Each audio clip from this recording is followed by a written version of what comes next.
Okay. Am I live? I think I'm live, man.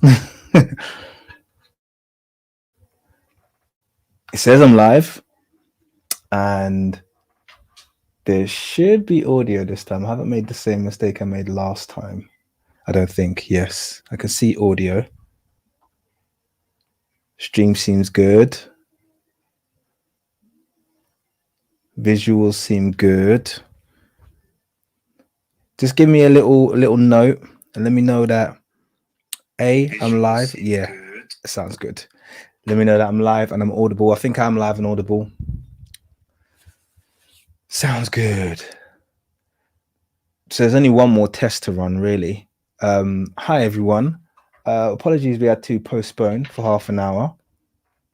It all went a bit mad. I was supposed to do this live stream actually yesterday, and then I was doing a favor for someone, so I couldn't do it yesterday. So I rescheduled it for today at a time when I knew I'd be really tired, but I didn't want to postpone it any later than today. So here I am. It's Friday night, 10:30 here.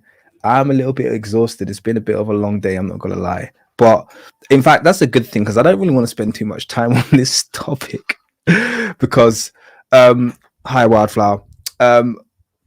If you remember, I've done like one of these kind of like live stream reactions to some kind of crazy Eurocentric rhetoric before. When I did the live stream and I responded to Ancestral Brew and then responded to Metatron's video.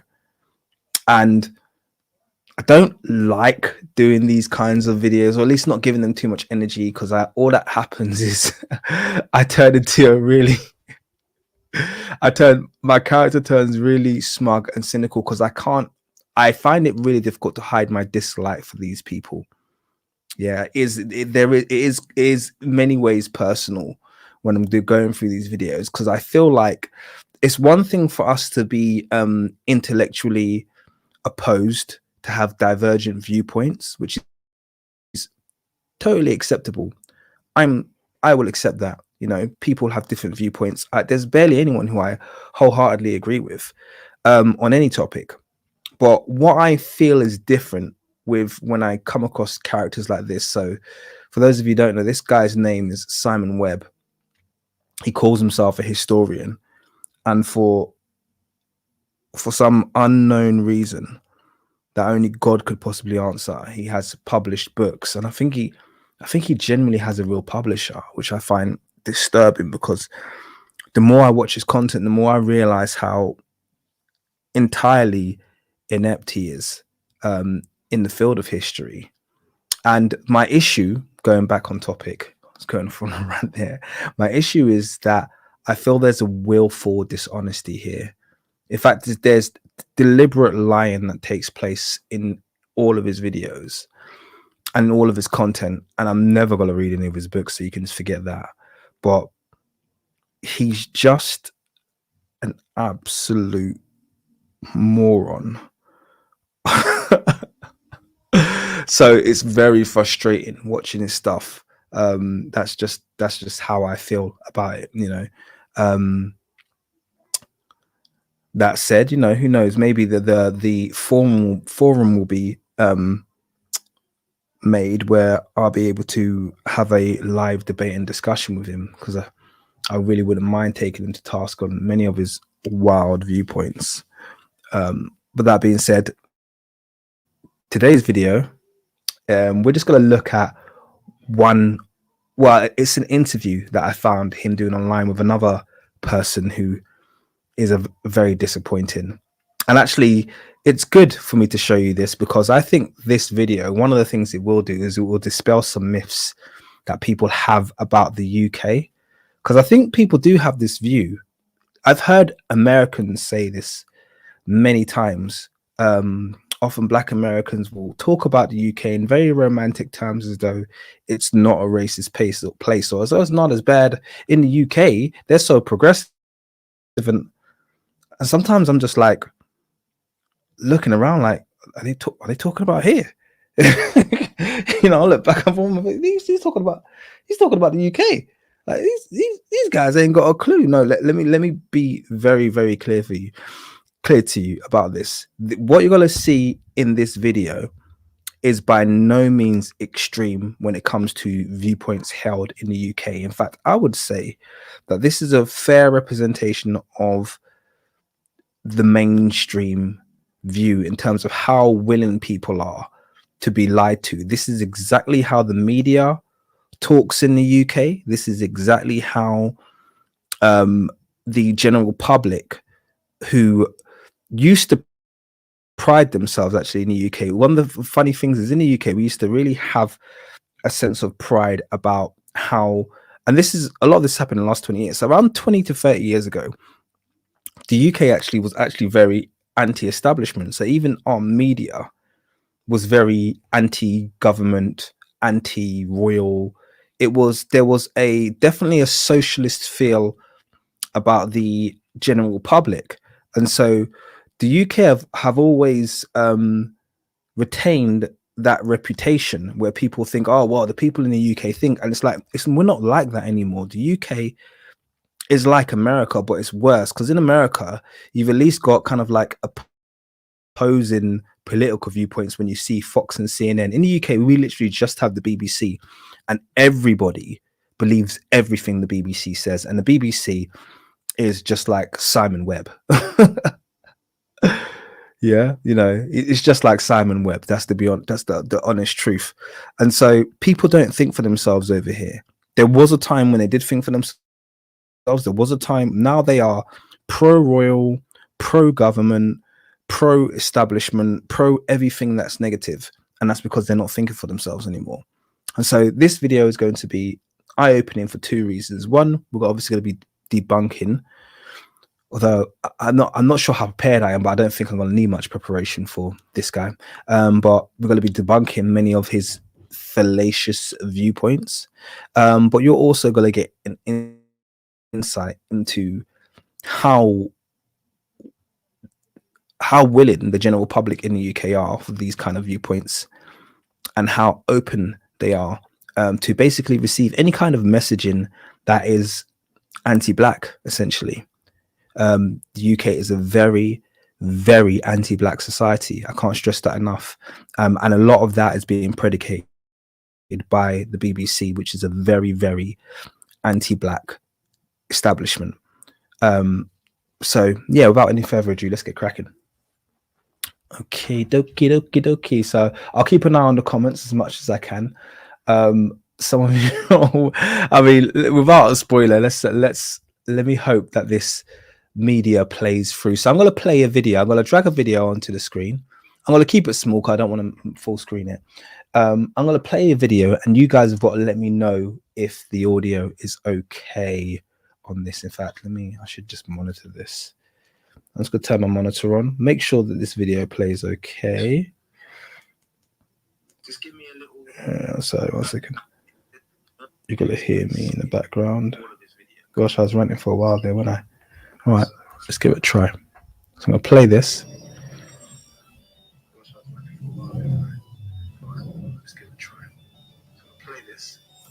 Welcome to another episode of Raising the Bar with myself, John Cooper. And today I'm joined by author and historian Simon Webb. Okay, it's working. Author of over 20 so I know you can hear like a bit of echoing. Don't worry about that. It's just me monitoring. But I think, let me know how, I've just paused it now. Let me know really quickly, how clear was that audio for you that you were just playing? Audio is low. Okay, I thought that was going to be the case. That means it must be coming through the. They can't be coming through the mic. Yeah, it's coming through the mic. Okay.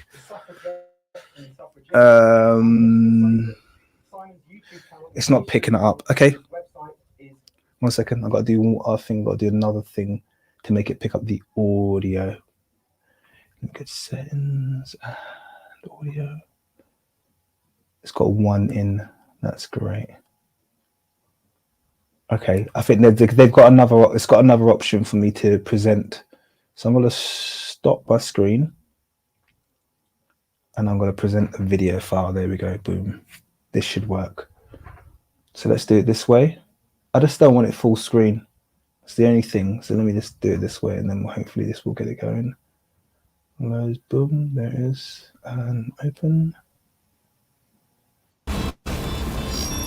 Okay, so let me know how that audio is. The audio should be fine now.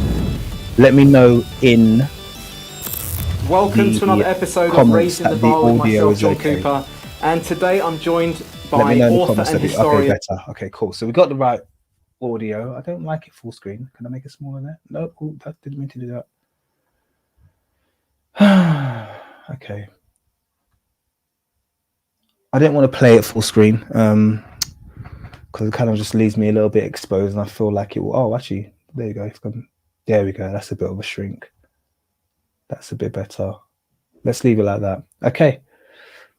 All right, I'm going to put it back. All right, we are starting now. Officially starting. Audio is okay. I'm happy with the size of the video. It's not ideal, but it will do. And let's get crack-a-lacking. Okay.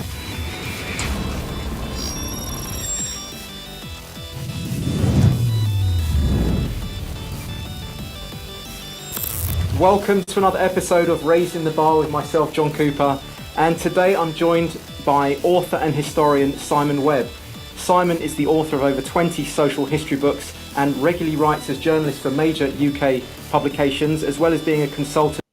Did you hear that? So not only has he got 20 books, he writes for major UK publications, which is, I mean, I haven't done much DD on this guy. I'm not sure who the publications he writes for, but that is very, very disturbing that this guy has his own panels, considering how entirely fabricated so much of his conclusions and his data is. But on historical matters for British TV and radio. Simon's main area of interest are Victorian and Edwardian Britain, capital punishment, the suffragettes and the suffragists, and the history of slavery. Simon's YouTube channel is History Debunked, and his website is simon-webb.com. Simon? History Debunked, I find that a hilarious statement because, yeah, he's certainly refuting history, but he's certainly not debunking it. To debunk, you need to provide credible evidence, not just your own wacky theories, which is what he does. Quick shout out to Atreyu, who's kindly donated $20. Thank you so much. He says, appreciate your work. Well, I appreciate your work, sir. Well, your generous donation. Thank you very much. Let's crack on. Welcome to the show. Thank you, John. So I was actually signposted to one of your videos by a friend of mine, a very good friend of mine. And when I was watching some of your videos, it made me realize that we have, not just myself, but in general, we have a huge blind spot with our understanding of history. And that might be for a various number of reasons, partly because history is written by the conquerors and the winners rather than the losers, perhaps. But also certain things don't want to be put into the spotlight because it might offend people, or it might offend sort of institutions that we have running now. I can certainly see that in my life and through my own discovery and research. But what I really liked about your work is that you were quite courageous in the way that you told a story. Well, not even told the story. You were relaying a true factual historical accounts of the barbarisy, the pirates of the North African pirates, and where there was slavery. They were taking white Christians as slaves there. And this is something that So let's go pause there really quickly. I don't know this person, so it's not for me to be disappointed in him. He might be, a great guy. He might be a POS, but I got into his comments and I was quite openly refuting many of the claims that Simon was making. And I was backing it up. It was like almost like you can't really argue with the stuff that I was bringing. And he was adamant to defend this guy.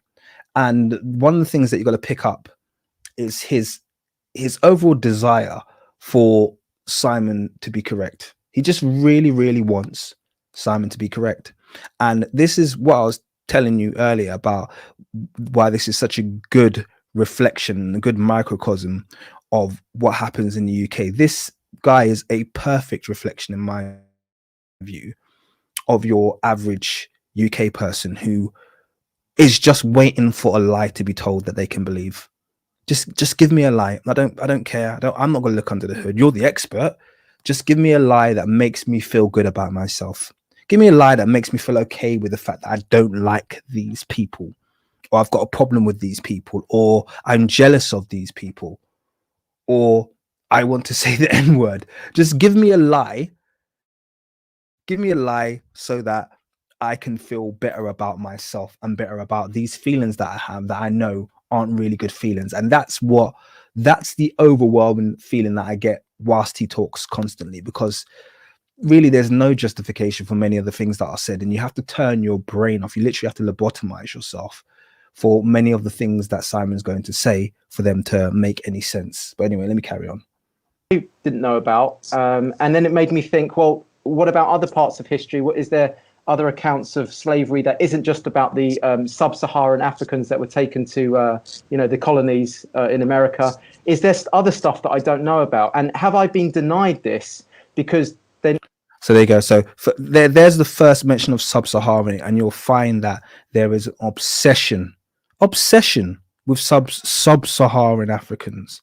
You'll find two words bandied about a lot by these people. Bantu, which they don't understand what the word Bantu means, by the way. I just thought I'd actually just stress that. They have no idea what the word Bantu means. But there's Bantu is a word they love to band about. And then sub-Saharan Africans, like they always bring up sub-Saharan Africans. Their obsession you heard what the guy's specialisms are. He went through them: Victorian England, this, that, and the other, blah, blah, blah, blah, blah, the slave trade, blah, blah, blah. And yet you'll find that 60% of his dialogue, not just in this video, in any of his video, centers around black people. So it's like, why does 60% of your content center around sub-Saharan Africans, as you call them? Why are they so important? Why is making them look good or bad all the time so important to you? It's just bizarre. But you can see this guy is already picking up on that energy. You can see that's what he wants to do. And actually, I'm gonna Jack Adams, you've raised a really good comment there. You said, I have to disagree with your average UK person comment. What we're talking about is your average white racist person.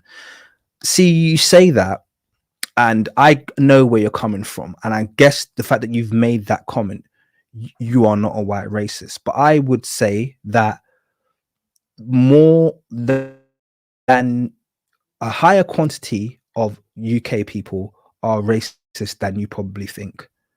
And that's the thing. The UK is one of the most delusional places on the earth, I would say, because the average white person in the UK has convinced themselves they're not racist, and they absolutely are. It's very rare that I come across a white person in the UK that isn't racist.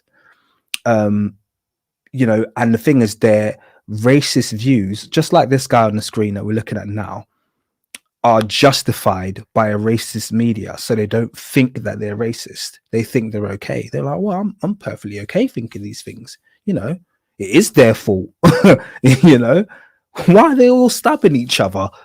Yeah, this is average UK. Yeah, people, and they would never admit to the fact that they're racist, but they absolutely are. So that's my personal point of view. But I also respect the fact that you've pointed that out. Maybe means that you're not like that. So cool. I appreciate that. There's been a sort of a need to sort of keep a sort of a narrative going, which is, certain racial groups are seen as the oppressed and others as the oppressors. And is that the reason for it? So, Simon, would you mind introducing, let's say, your current work that you've been doing, your current videos, and then maybe we can go into a little bit of a broad brushstroke on, slavery in general. Okay, I've been doing quite a few videos lately about slavery and about the history of Africa, because it's not a subject that many people know about. History of Africa, why is that relevant? Just bear in mind, they went over his specialisms earlier. Why is the history of Africa relevant? And you're going to find out that he knows very little about Africa. Shockingly little about Africa, in fact. It's disturbing. It's disturbing how little he knows about Africa. But let's carry on. There's a lot of sensitivity. No one wants to tread on the toes of any ethnic minorities now. the slave trade in particular is a very hot potato because it's that definite article that gives it away. When you hear people say the slave trade, you know at once you're expected to think of black slaves and white owners. But that's really weird because slavery has been going for the whole of recorded history, well over 4,000 years. And it's the nearest thing we have to a universal practice in human history. All nations have used slaves. All civilizations have been dependent to a greater or lesser extent on them. So on this point, this is the one point that I actually do agree with him on. I've got, there's slavery has always existed in pretty much every single society, even civilized ones, even African ones. Slavery has always existed, but that's because, what you have to do is you have to provide context. Where we differ from each other is he's using that as an excuse to justify the chattel slavery that took place in the Americas / the Caribbean, which was a particularly brutal form of slavery, and also in its later years became a race-based slavery, which was an entirely new invention. Okay, so there were many kind of many moral standards that were broached when it came to this recent form of slavery that was inflicted upon the world. You know, from about 1700 onwards, you had this very brutal form of slavery. What he does, and he likes to do this a lot, is he likes to conflate everything together. Because if you look at the reason slavery has existed from the oldest times, is because the whole idea of a prison system is a relatively new idea. The idea of people being locked in prison. Before, the penal system of most societies, from small villages to civilizations, would always be some kind of form of indentured servitude, i.e. slavery. It could be to pay out a debt. It could be to show penance for a crime. It could be for, well, there'll be various reasons, but the punishment would end in some kind of, okay, you're going to serve this person for this period of time, and that's what your punishment was. So societies, in order to operate without the use of some kind of a prison system, would normally have some kind of understanding that there's this kind of like sometimes written, sometimes unwritten penal system in which people were, captured and placed in some kind of servitude to, pay off some kind of debt to society. Now, taking that and conflating it with, like I said, what came in later years, and then using that as a justification, because you can see what you'll find is he's very flippant about the UK's role and America's role and the Western, I should just say Western. He's very flippant about the Western role in slavery and the very particularly brutal genocidal approach that was taken by his ancestors. He's very flippant about that because it was always happened. But what he won't do is he won't provide context for his comments. So although I agree with him in that, yes, slavery has existed for an incredibly long time, and it certainly wasn't invented, during the Barbary or the transatlantic, even by the Romans. It was invented before we probably even have writing. It had systems of it. I don't agree with his simplification or his oversimplification of what slavery is. Really, these things should have different terminologies.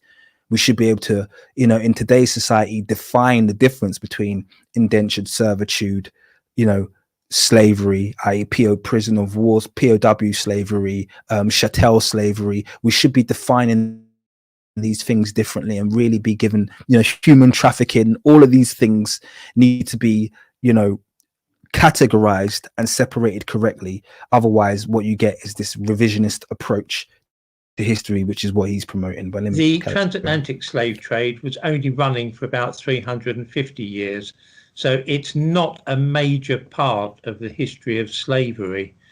I also agree with that, and that might surprise some people, but if you watch my latest video, where I do go into a little bit of depth, that Timbuktu video, I go to a little bit of depth about actually the longest running slave trade that we have in human history is the Caucasus, or the Caucasian slave trade. Okay, which was slave trade of people from Eastern Europe / Western Asia, who literally had, we're talking about a 2,000 year span at the very minimum, because we know that in 500 BC, they were given people in huge number to the Greeks, or to the Greeks. And we know that that continued for that entire expanse of time, right up until the Ottoman Empire blocked the route that was taken to basically get slaves from Georgia to either Asia or North Africa. So that was right up until about 615/1600 AD. So at a very bare minimum, 2,000 years, we have a certain region of Earth, which happens to be what, you know, modern Western Europeans name themselves after, which is Caucasians. It's quite ironic that the Caucasus region seemed to be the global center of slaves. Okay, Black people weren't associated with slavery up until very recent. So it's really important that we understand that notion. Black people were not associated with slavery. So when you go into museums, or when you're in history lessons in the UK, for instance, and they show you some carving of a Black person from BC, and they say, oh, this was a slave who rose to prominence, they're probably lying. Unless there's literally an engraving on that statue or painting or something that says slave that rose to prominence, then that person probably is not a slave. It's probably a noble or a priest or whatever is being depicted, and was never a slave, because Black people weren't associated with slavery. Let's carry on. Oh, quick one. Wildflower, thank you very much for your donation. It says, hi, Ken, enjoying the live as always. Thanks. Thank you for always being here, giving me a bit of encouragement, even after the late start. Let's carry on. Slavery has been far more extensive than the Atlantic slave trade. The Romans, for example, in the Roman Empire, there were roughly 10 million slaves. The average life expectancy was 17. So they didn't breed, which meant that to maintain that 10 million slaves, about 1 in 6 of the empire, 500,000 new slaves had to be seized each. So this is an example of the conflation that I'm talking about.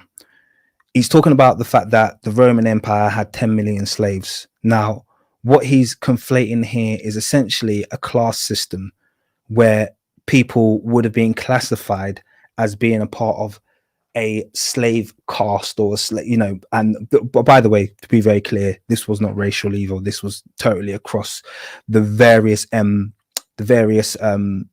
colonies of the Roman Empire, where you could be any level of class within that empire, but within each of these kind of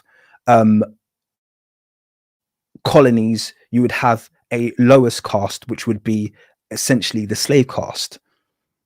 Okay, it wasn't a case, this whole idea of their, and by the way, I'm not justifying that, to be very, very clear, but essentially we're just talking about a caste of people who have very little to no rights and essentially made up the labor force of that colony. That's what we're talking about there. Okay, this is exactly what you would have seen in the Roman Empire, but he's painting it as though Roman Empire had 10 million chattel slaves who are all being whipped and beaten, and who were born into slavery, and who, you know, had their children. And that list, he's conflating two entirely different things here, and that's what he likes to do. He likes to create. He used these very simplistic terms, even though I'm going to assume he's intelligent enough to know the difference. He's got to create this kind of confusion deliberately, knowing that the average person or average consumer is not going to question him. Yeah, so that works out at about 12.5 million slaves in 25 years. But of course, the whole of the transatlantic slave trade was only 12.5 million slaves over the course of 350 years. So obviously the Romans. And obviously I'm going to take complete, you know, I'm going to get very angry and get very offended at the way he's like, well, only there's an only, like, you don't get to use that terminology, and you don't get to compare what happened across the entire Roman Empire. And I know he's trying to say it was a short span of time, but we're talking about you're comparing what was essentially a caste system with a very selective form of slavery that took place in a certain region of the planet. So it's just dishonesty once again. He's deliberately conflating terms, and he's doing it, and you'll see here, even the way he talks about slavery, well, there's only 12.5 million, like they weren't people. And yet you'll see when he talks about white slaves, he talks about them with so much compassion and humanity, and you'll see him flip-flop like this constantly, because beyond, you know, behind all of this discussion, this guy is just literally an ardent racist. But anyway, let me carry on. Slave trade was at least 10 times as extensive as that. Slavery still exists today. There are many slaves in Africa, black slaves in Cameroon. There are about 250,000 pygmy slaves. No one seems interested in. So first of all, he just said black slaves in Cameroon. This is what this is when we have to pause this idiot. Yeah, and just sorry, Musa. I'll wind that back in. Okay, well, there'll be no name calling on this live stream. Okay, sorry. We have to, you know, check this absolute liar who's talking about, you know, notice how he always, when he's talking about black people, he'll say black slaves. Like, why do you feel the need to qualify the fact that they're black? First of all, you have to substantiate your claim about slavery in Cameroon. You can't just throw that out there. Okay, you can't just, and this is what he does. He uses every occurrence of poverty in an African nation, every occurrence of poverty in the African nation, he'll throw out the word slavery. He'll say, he'll take this from something reporting that these people live below a certain, you know, poverty line, blah, blah, blah, blah. Now he's gonna conflate that and say, oh yeah, they're slaves, black slaves in Cameroon. Black slaves in Cameroon, I'm sorry, can you qualify that? He knows he's going to an audience of people who don't know the difference between Cameroon, Kenya, Nigeria, and Ethiopia. They haven't got a clue. So he could just throw any name out there and he'll get away with it. He's not going to qualify any of this with any detail. He's just throw it out there. You know, black slaves in Cameroon. What? Tell me about this Cameroonian slave trade, please. Give me more information. And he said the pygmy, and he'll talk about the pygmy a lot and make up a load of lies about the apparent. Anyway, I'm not gonna spoil. I'm gonna let you watch it. Charming Aquarius, thank you very much for your wonderful donation, $10. Keep up the great work, King. I will very much try, and appreciate your generosity so much. Let's bring him back a couple seconds. There we go. Sorry about that. But of course, the whole of the transatlantic slave trade was only 12.5 million slaves over the course of 350 years. So obviously the Roman slave trade was at least 10 times as extensive as that. So he's basically saying the Romans are much worse than we were. You know, we only took 12.5 million slaves over 350 years. They did that in a year. So what are you complaining to us for? We're the heroes of this story. Slavery still exists today. There are many slaves in Africa, black slaves in Cameroon. There are black slaves in Cameroon. That's what we were just talking about. Like, you just threw that out there. About anyway. 250,000 pygmy slaves. No one. 250,000 pygmy slaves. I'm sorry. Can someone please tell me about the pygmy slave trade? Because he brings this up so many times. 250,000 pygmy slaves. I'm sorry, where are the pygmy people enslaved? This is just a total fabrication.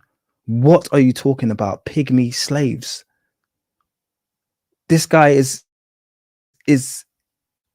anyway, let me carry on. Seems interested in those. Everybody focuses just on the transatlantic slave trade. So he threw those out as two two places or two people that you're going to associate with Africa, Cameroon and Cameroon and Pygmy. If I say those two things, they're going to think black people. So, well, why are you talking about transatlantic? Black people are just keeping themselves enslaved, aren't they? It's an icon. White liberals can brandish it and weep over it, and it makes them feel virtuous and politically aware. So this is kind of like the victim mentality you're going to feel pushing out here. He feels that it's an attack on white people to talk about the slave trade. That's how he feels. He feels attacked that people talk about the slave trade or even say it's wrong. Because in England, and this is very much an English thing, once again, I will say, in England, they want to be congratulated for everything in their history. And if you turn around and say, oh, you know, in this part of history, you know, the other day when you decided to go and bomb Iraq and kill 2 million people for no good reason, you know, that was wrong. Yeah, they don't like to hear that because they always think they're the heroes in history. So they don't like to hear the fact that, no, slave trade, you were wrong. Okay, there's no glory to be had here. No one's going to congratulate you. No one's going to look at the past and say, actually, you know what, the way you ended slavery, oh man, that was a wonderful stroke of humanity there. You know, you guys, if we could give the Nobel Peace Prize out to every single British citizen, we would, because the way you guys ended slavery, that was wonderful. No one's going to say that. Yeah, because you started it. You don't get a prize for ending something that you started. Like, what? I mean, anyway, let's carry on. And as soon as you're even just talking about this, it's sort of really opening my eyes up to it and about how much we've actually been lied to and how much has been covered up. Lied to by who? See, this is the gaslighting you get from the UK as well, and you get from these kinds of people.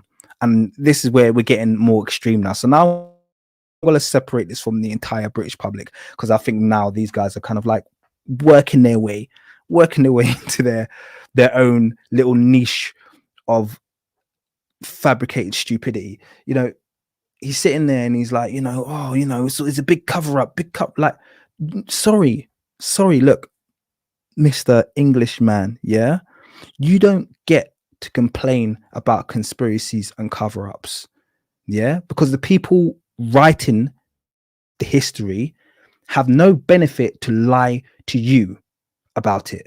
There's no benefit there. The only people being lied to and the only people whose history has been twisted are the victims. Okay, you're on the side of the victors, all right, not the victims. Where are you getting this victim mentality from? Oh, it's been covered up. What's been covered up? What exactly do you feel like you weren't told about the slave trade? You wanted to hear more about. I can't. Let's play. I mean, you're talking there about the Roman Empire and the slaves, the amount of slaves during that. Sorry, can you just see the excitement in this guy as well? Do you see what I mean? Like, look at the excitement in him. It's just too much to process, mate. I mean, you're talking about the Romans, and what else did they do? That makes our behavior totally normal historically. Like, seriously, come on, man. That time, but slavery in general has been going on since I guess almost the Look how happy he is. He's so happy that slavery wasn't invented by the British. Genesis of civilization. Right? I mean, surely slaves were, and it's just we're only sort of taking a snapshot of slavery being in the last sort of 300, 400 years. That's but right, yes. But the term slave itself, doesn't it? It comes from Slavs. Yes, it's the Roman word was sklavus, which is from the Slav, from their own nation. Yes. Yes. So stick on that point. Yeah. Remember that. Yeah. There's a reason why the word slave is associated with Slav, and it's the reason I've already given you. Okay, the people who were associated with the practice. Okay, you'll forget that, and you'll find that he chooses to forget that. On the one hand, he wants to acknowledge it, to say, oh, black people haven't been through that bad. But then once he starts talking about history again, he'll start referring to history as though black people have always been slaves. So you see, he has an inability to even be consistent on the points that he puts forward, let's carry on. Okay, all right, and that's that was Eastern Europe, and that's where we get the Slavic nations of Right, Eastern yes. Europe. Of Eastern Europe. So let's talk about the. I'm really interested in. Let's say if we picked a couple of sort of slave trade areas of points of history. So I was really curious in. Let's start off with the pirates of the North African pirates. What do they call Barbary Corsairs. Yeah, the people of North Africa found that it was a very lucrative trade, slaves. They were luxury items. There was always a ready market for slaves. So they used to raid Europe and parts of Italy and Spain. The coastlines were deserted. And the same thing, of course, in Britain. They used to raid Cornwall regularly. Sometimes the African pirates would land in Cornwall and seize whole villages, just herd them onto ships and take them off to sell them as slaves in the markets of Africa. See what this is the thing. What he's talking about here is actually true. So I'm not gonna refute that. There's no refutation to this, but it's what you'll see is it's the separation. He's accepting the fact that there were Africans, okay, and he's accepting the fact that yes, there were slave raids that took place, but also he's also not going to open the fact to you. Notice how when he spoke about Africans and when he continues to speak about Africans, he'll talk about their willful participation in slavery. Okay, he'll talk about it. Oh, black people getting black Cameroonians, capturing black Cameroonians, and black people enslaving black pygmies. He'll say that with a great deal of enthusiasm. But when he'll talk about the slavery that took place in Europe, even though we have the written record, I think it was Herodotus. Was it Herodotus? Yes, it was Herodotus who spoke about the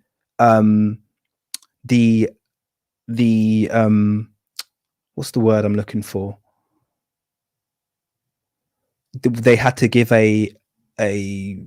it's not dedication, I can't remember what it's called, but when they had to basically collect, let's call it a taxation for want of a better word, when the Greeks were collecting the taxation from the various kind of like nations, how the Georgian or the Caucasus region, their one was the only one that came with an attachment of people.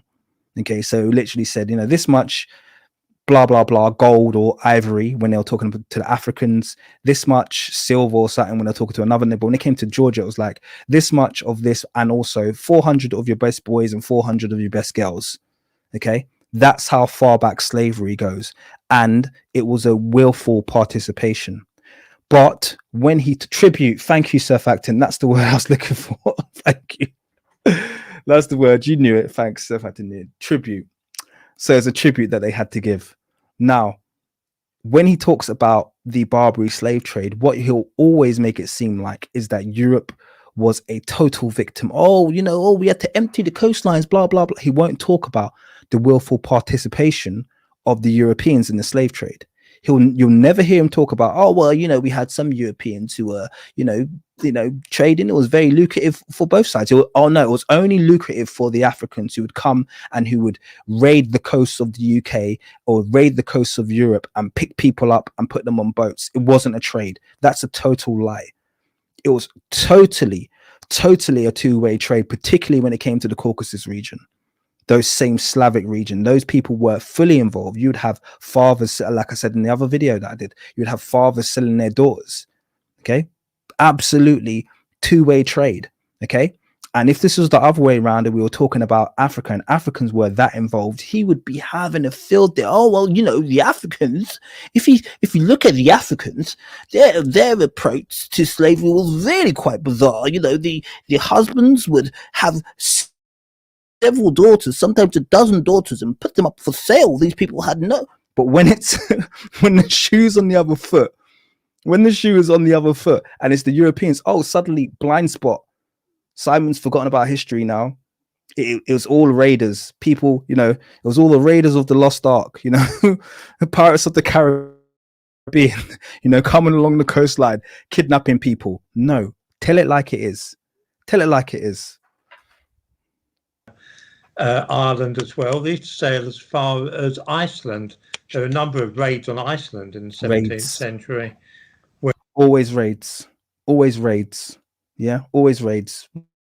Never willing. No, white people can't be the victims of have to be the victims of a raid because they are moral high ground. They've never participated in this two-way trade whatsoever. They were just being kidnapped. These innocent white people being kidnapped from the coastlines.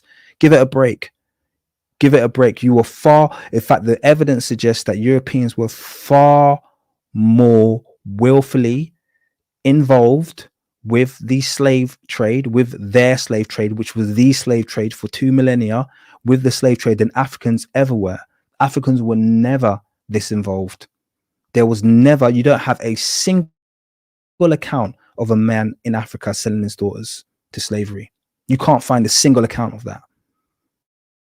So whole villages were taken off in the ships. There was a very great demand in the Ottoman Empire for. By the way, just to be clear, I think some people have asked, does he think the North Africans are white or black? The only black people that this man thinks exist are all in Nigeria. So just a spoiler alert for you. Although he's saying Africans who came on their boats, he's not talking about black people, because to him, only Nigerians are black. Every other is a different race. It's just Nigerians. And in this world, Nigerians are Bantu as well. Like, he's just all over the place when it comes to this. But yeah, slaves, particularly young boys, because they wanted eunuchs for the harems. So this is another interesting thing, that the trade in slaves at that time was a lot more cruel than anything was seen in the transatlantic slave trade. For example, I mean, castration was sometimes carried out on American plantations and in the Caribbean as a form. Now, for him to say the slave trade was a lot more cruel than anything we saw, that's the kind of comparison that I think, as a historian, he needs to be very, very, very careful of. Because either he is very unaware of some of the horrors that took place, not just during slavery, but also during colonialism. It would take him a second just to, for instance, review what the Belgians did in the Congo. Okay, I think the death toll in the Congo was 10 million, and none of them pleasant. So for him to kind of make a broad sweeping statement, like, you know, it was much what this is where I feel he, and this is probably why I have a lot of dislike for him. This is where I feel he moves from the realm of being uninformed to being quite dangerous. I think he has some viewpoints in my view that are quite dangerous. And, you know, to me, it does this kind of deliberate misinformation does borderline hate speech, if I'm going to be totally honest with you. But that's just my view. Form of punishment for rape or for suspected crimes. Castration was. And did you just hear what he just said there? Don't miss that. He said a man could be punished. Yeah, listen to what he just said here, because it's actually quite disgusting. It's quite disgusting. I'm gonna have to bring it back because I can't let him slide with this. I want you to listen to what he just said there. Castration was sometimes carried out on American plantations and in the Caribbean as a form of punishment for rape or. Do you hear that? Castration was carried out as a form of punishment for rape. So can you hear the tropes that he's pushing there? Oh, well, you know, a white slave owner might very well castrate one of his slaves, but that's only if he's tried to rape one of his pretty white daughters. Mate, like, tread very carefully, man. Yeah, tread very carefully. This guy is very, very he's dangerous to himself, to be honest with you, talking like that. Because anyway, let me carry on. Of suspected crimes. Castration was carried out on an industrial scale in Europe on slaves. There were castration houses in Venice. Slaves were seized in the Slav lands in places like that are now Ukraine, taken to Venice, castrated, and then sold on to North Africa. So there were thousands and thousands of young boys being castrated. What kind of year are we talking here? Sort of what period? We're talking of 16th, 17th century. 16th, 17th century. So that was the time of the sort of Barbary pirates. Yes, that's right. Yeah. Okay, and I was actually reading about this, and they were, I was actually reading that there was someone captured. I can't remember his name, but he was a Foss. His name was. I think he was some kind of squadron leader or something like that. And he spent time in in Algiers, in a prison in Algiers, and he was telling his story about what they had to go through. And they were given one loaf of sour bread each day, and they had one little shot of vinegar and a shot of water, and that was their food basically. And then if they tried to escape, there would be Sorry, Surfactant just said something incredibly insightful, which I probably should have paused on. Yeah, how is he missing out the part where the fact that it was the Europeans doing the castrating? Yeah, he literally just relayed the story of the fact that they were castrated before they reached North Africa. So that means it was Europeans doing the castrating, but he just missed it out, you know, because he's never going to highlight a European doing something mean to another European. It's always going to be, and this is the trend that you'll see, it's always going to be something being inflicted upon the virtuous, the morally perfect Europeans, you know. So yeah, really good point there, Surfactant. Well, they'd be impaled from their arse, a pole going up their arse through their neck, you know. And some of the stuff was absolutely, I mean, horrific. And he spent, I think, several years in that prison. He said. So, and this is exactly what I was talking about. The whole entire issue with, if you look at the way he's talking now, yeah, there's a degree of respect and humanity because they're talking about stuff that happened to Europeans, you know, and there's horrific things. I'll put my hand up and say what he's describing there is absolutely horrific. I would not wish that upon my worst enemy. Absolutely not. But they're only able, and you're seeing this conversation, to extend that kind of humanity to people who they see as being white people. That's why he's kind of like, oh, it was really horrible what happened, blah, blah, blah. And yet you'll see when you go back to talking about black slavery or African slaves, it's all laughter. It's all a big joke. It's all something being minimized. It's like, it's clear that there's a separation of humanity here that's being played out. So, you know, that's, anyway, I'll let you watch and judge for yourself. 90% of the people died because they just couldn't survive, and they had to do absolutely grueling slave tasks during the day, and many just couldn't survive the heat and also the just the workload itself. So he's talking about, you know, Slavic slaves in the Algiers in North Africa. Yeah, so it's absolutely very horrible, but you can see they have reactivated their humanity for this part of the discussion. And yeah, that's why they had to keep capturing new slaves. There was a very high turnover. Yeah. And so that was the people became commodities basically. Slave labor has always been used as a form of you know, to value for the plantations, but also for you know, effectively building infrastructure in any civilization, right? Yes, that's right. Yeah. So could we? So that's the piracy of the North Africa, which sort of dispels the myth a little bit about how it's just whites being the slave owners and blacks being the you know, the slaves. But okay, you see how it always comes back to that. Okay, there's no ability to just appreciate what this story in isolation. It's always got to come back to, and that brings it back to, you know, what are black people complaining about? Really, you know, it's a myth. It's a myth, this whole idea that, you know, it's only blacks, you know, the blacks are the, you know, the slaves and the white people are slaves. It's an entire myth. What are they moaning about?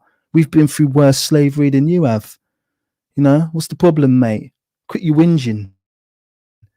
That's basically what it always boils down to. It's like, anyway, I don't understand the obsession with us. I really do not understand it. It's very bizarre to me. What about, is there any accounts of Wildflower said, imagine spending a day in their heads.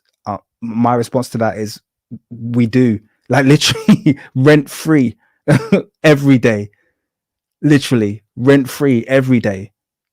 Sub-Saharan, because I know what a lot of white liberals would say. They would say, well, yeah, those are Arabic Africans. What about, you know, so let's bring back there, value for the plantations, but also for you know, effectively building infrastructure in any civilization, right? Yes, that's right. Yeah. So could we? So that's the piracy of the North Africa, which sort of dispels the myth a little bit about how it's just whites being the slave owners and blacks being the you know, the slaves. But Yeah, what about, is there any accounts of sub-Saharan? Because I know what a lot of white liberals would say. They would say, well, yeah, those are Arabic Africans. What about sort of your typical sub-Saharan Africans, you know? I know what liberals would say. They'd say that's the Arabic Africans. What about your Arabic Africans? I mean, there's a lot to unpack there, isn't there, guys? Yeah, a lot to unpack, right? Arabic is a language, yeah. An African speaking Arabic doesn't suddenly change their race. Yes, so I know it's going to be unfortunate for this guy and for Simon to hear, but a large proportion of North Africa in the time span that you've just been discussing would have been black. In fact, a large proportion, I wouldn't say a large portion, but I'd say a good proportion, say at least 25% of modern North Africa remains black. There are several black ethnicities that exist in every single North African nation that have always existed there. So yes, many of them, most of the people you're speaking about in North Africa in this time would have been black. Would they have speaking Arabic? Some of them, most of them would have been speaking Berber languages as opposed to Arabic, but you know, a bit of mixture of both. Yeah, why not? And you know, are there any accounts of them holding white? Yes, of course. Slavery was endemic in the whole. So he has admitted there that black people held white slaves, which seems like that's quite an admission for this fella. So yeah, impressed slightly with that. Africa. The situation used to be in Africa. Black people were always a minority in Africa. Okay, so this is where we're gonna get entertaining, guys. Yeah, what you just said there. I'm sorry. I didn't. You just said. I gotta rewind that. Sorry, because I can't let you miss that nugget of a soundbite. Let's just bring that back slightly. Okay. Yes, of course. Slavery was endemic in the whole of Africa. The situation used to be in Africa. Black people were always a minority in Africa in historical times. Black people were always a minority in Africa in historical times. Well, that is news to me. I genuinely did not know that. Black people were. All right, let's let him carry on. Come on, let's. Tend to think now of Africa as being a country of black people, a continent full of black people. It's not true. It's not true. You know, people thought that, you know, Africa was a continent of black people. It's not true. So, sorry, what was it a continent of then, sir? I want to know who these equatorial dwelling people are who weren't black. Yeah, I want to know. I want to know how these non-black people were a majority in Africa. Let's hear. At one time, there were 3 different types of people living in Africa. There were the Berbers. Berber isn't a race, sir. So let's first of all sort you out right there. Okay. Berber is not a race and never has been a race. Okay. Berber is a language family. Okay. There are many black Berbers, several. Haratin, Tuareg, Tubu. Okay, to name a few. These are black Berbers. Yeah. It's not a race. Okay, so you can't suddenly start using Berber as a race. Okay, it was never a separate. Even North Africans themselves aren't even all related to each other. So this is where your understanding of African ethnography is really going to let you down. Because from east to the west of North Africa, the ethnicities change. Okay, those people might look the same, but they are very similar. I mean, sorry, they are very different genetically and historically. Egyptians have virtually no relation to Moroccans. Okay, even modern ones, they have although they look similar, they have completely different genetic breakdowns. Completely different. But yeah, I'll let you carry on. Let's hear about your 3 races. So we got the Berbers, who lived in the Sahara before it became a desert. They were white people. So the Berbers who lived in the Sahara. Sorry. Okay, so listen to what he just said and just try to fathom the fact that this makes sense in his head. The Berbers who lived in the Sahara, by the way, if you don't know the Sahara, guys, for those of you new to the channel, the Sahara is that tiny little desert in Africa that happens to be the hottest place on earth. Okay, so the indigenous people of the hottest place on earth, yeah, were white people. Yeah, indigenous, they can't live there anymore, by the way. There are no white people in the Sahara at the moment. Yeah, none. Don't know what happened to them. Maybe the Bantus wiped them out in a genocide. All these white people that were in the Sahara are no longer in the Sahara. Okay, they're restricted to the coastal regions of North Africa. But back then, before the Black Bantus expanded, the indigenous people of the hottest place in the world were white people who he calls Berbers.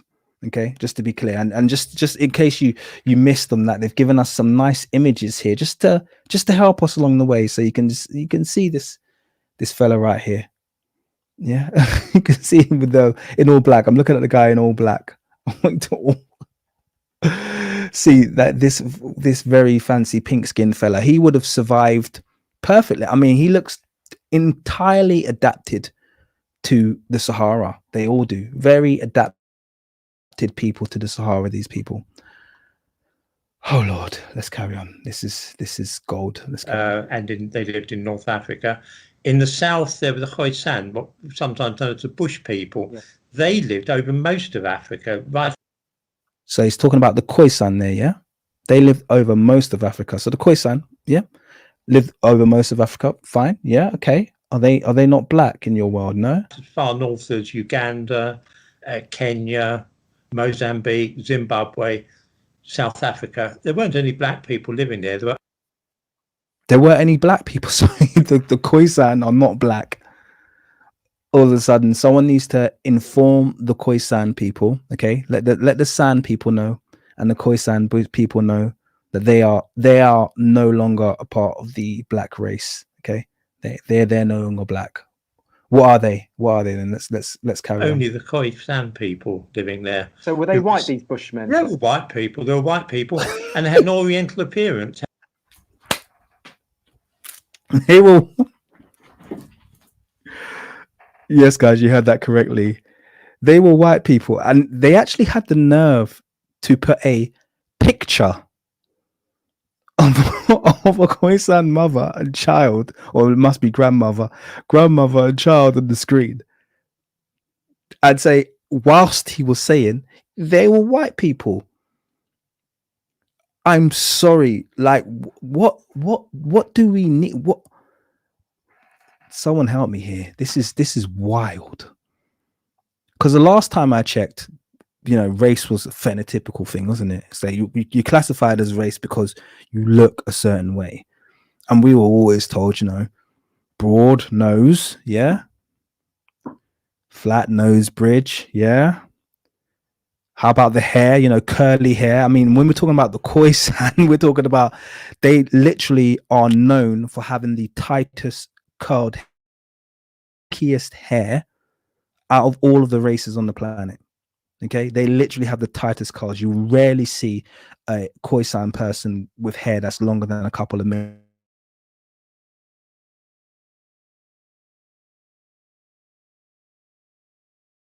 Don't grow any longer. They won't even grow like small like afros a lot of the time. That's how tightly curled their hair is. And brown skin. Now all of those things rolled together, neat little ball, make you white. Because some black people, I mean, I've got people in my family that look just like this girl. I've got a cousin who looks just like this girl. This guy is on some what? This is sorry. We're gonna have to stay on this for a minute. I feel like Kevin Hart here. Wait a minute. Wait a minute. We're gonna have to stay on this for a minute. I'm sorry, because I cannot let this one slide. One second. This is we're gonna have to delve on this one for a bit, because this is madness. This is madness. Let's get a bit of a screen share going, because I want to expand on this on this subject a bit. Okay, let's quickly. Well, let me just quickly share screen. Yeah, well, okay, let's do it quickly.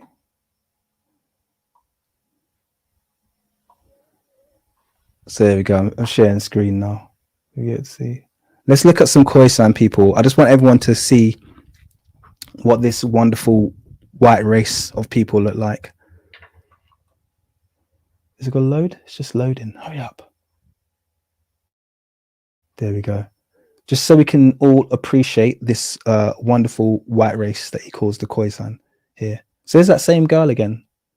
Look at her. I mean, I can see the resemblance. It does kind of look a little bit Nordic to me. Certainly this guy. I mean, he looks all the way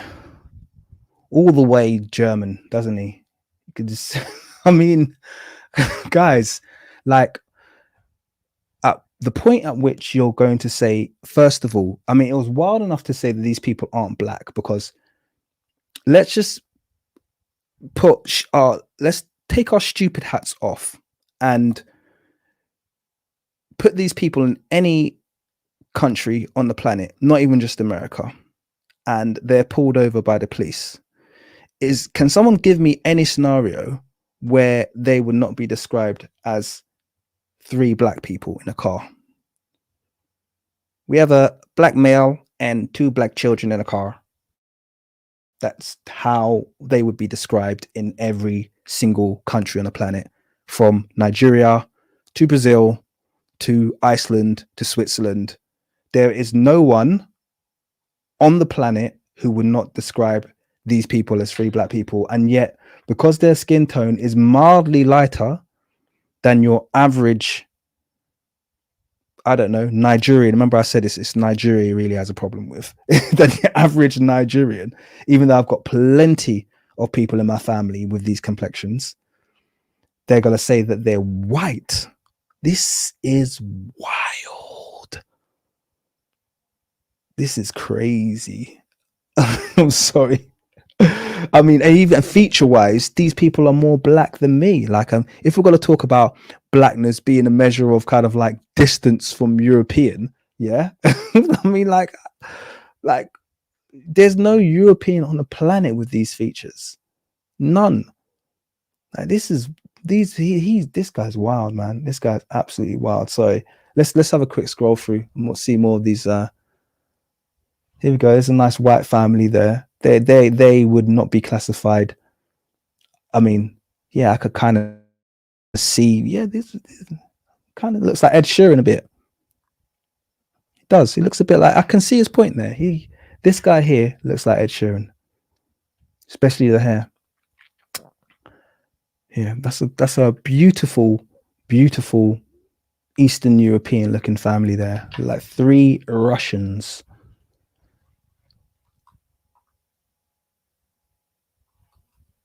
How about this guy? Yeah, lovely English fella here. Looks like my old English teacher, actually. You know, definitely. Yeah, I can see it. I can see it. White people everywhere. This guy is insane. Honestly, seriously, he's literally insane. For him to, with a straight face, say these are white people, this is. And it's also the integrity of the show, because now he's a guest on this guy's show, and at this point as a host, you kind of pull people up, kind of go, whoa, okay, Simon, I'm with you, yeah, okay, I'm with you. You're saying these people aren't black, cool, they're not black, but I don't think they're white. I don't think they're white. I think it's hard for you to justify that they're white, Simon. Could you add some context to that? At the point in which you don't say that, you literally are just there to hear what you want to hear. This guy is not to be taken seriously. Darius, thank you very much for your donation. It says, bro, my side is hurting. Keep cooking. You know what? We have to have fun with this. There's literally no point in taking this guy seriously, because he's not there to be taken seriously. He's literally here to entertain. So, you know, yeah, we'll let him entertain us. That's what he'll do. Folds. They looked Let's carry on Asian. watching. These were the original humans. So they're white. He said they're white, but then he said, oh, they had epicantic eye folds. They looked Asian. I'm sorry, loads of Africans have epicantic eye folds. The fact that you just know how to pronounce that word, or you know what it means. Oh, epicantic eye folds, like you've achieved something. Oh, they had epicantic eye. So what? Does having epicantic eye folds suddenly make you not belong to the black race? Because you'll be very surprised if you go to Nigeria. Very surprised at the amount of people who have epicantic eye folds. It's very, very common. So epicantic eye folds, and they look Asian. Yes, but they've got brown skin and they've got afro hair and they've got black feet. Like, what are you doing, mate? I was gonna say you sound insane, but I think he's quite happy to sound the way he sounds. It's insane. These were the first Homo sapiens that came into Europe. And you got to imagine the images they're showing here. These are cherry-picked images here. They're really trying with these images. Like, they're really trying.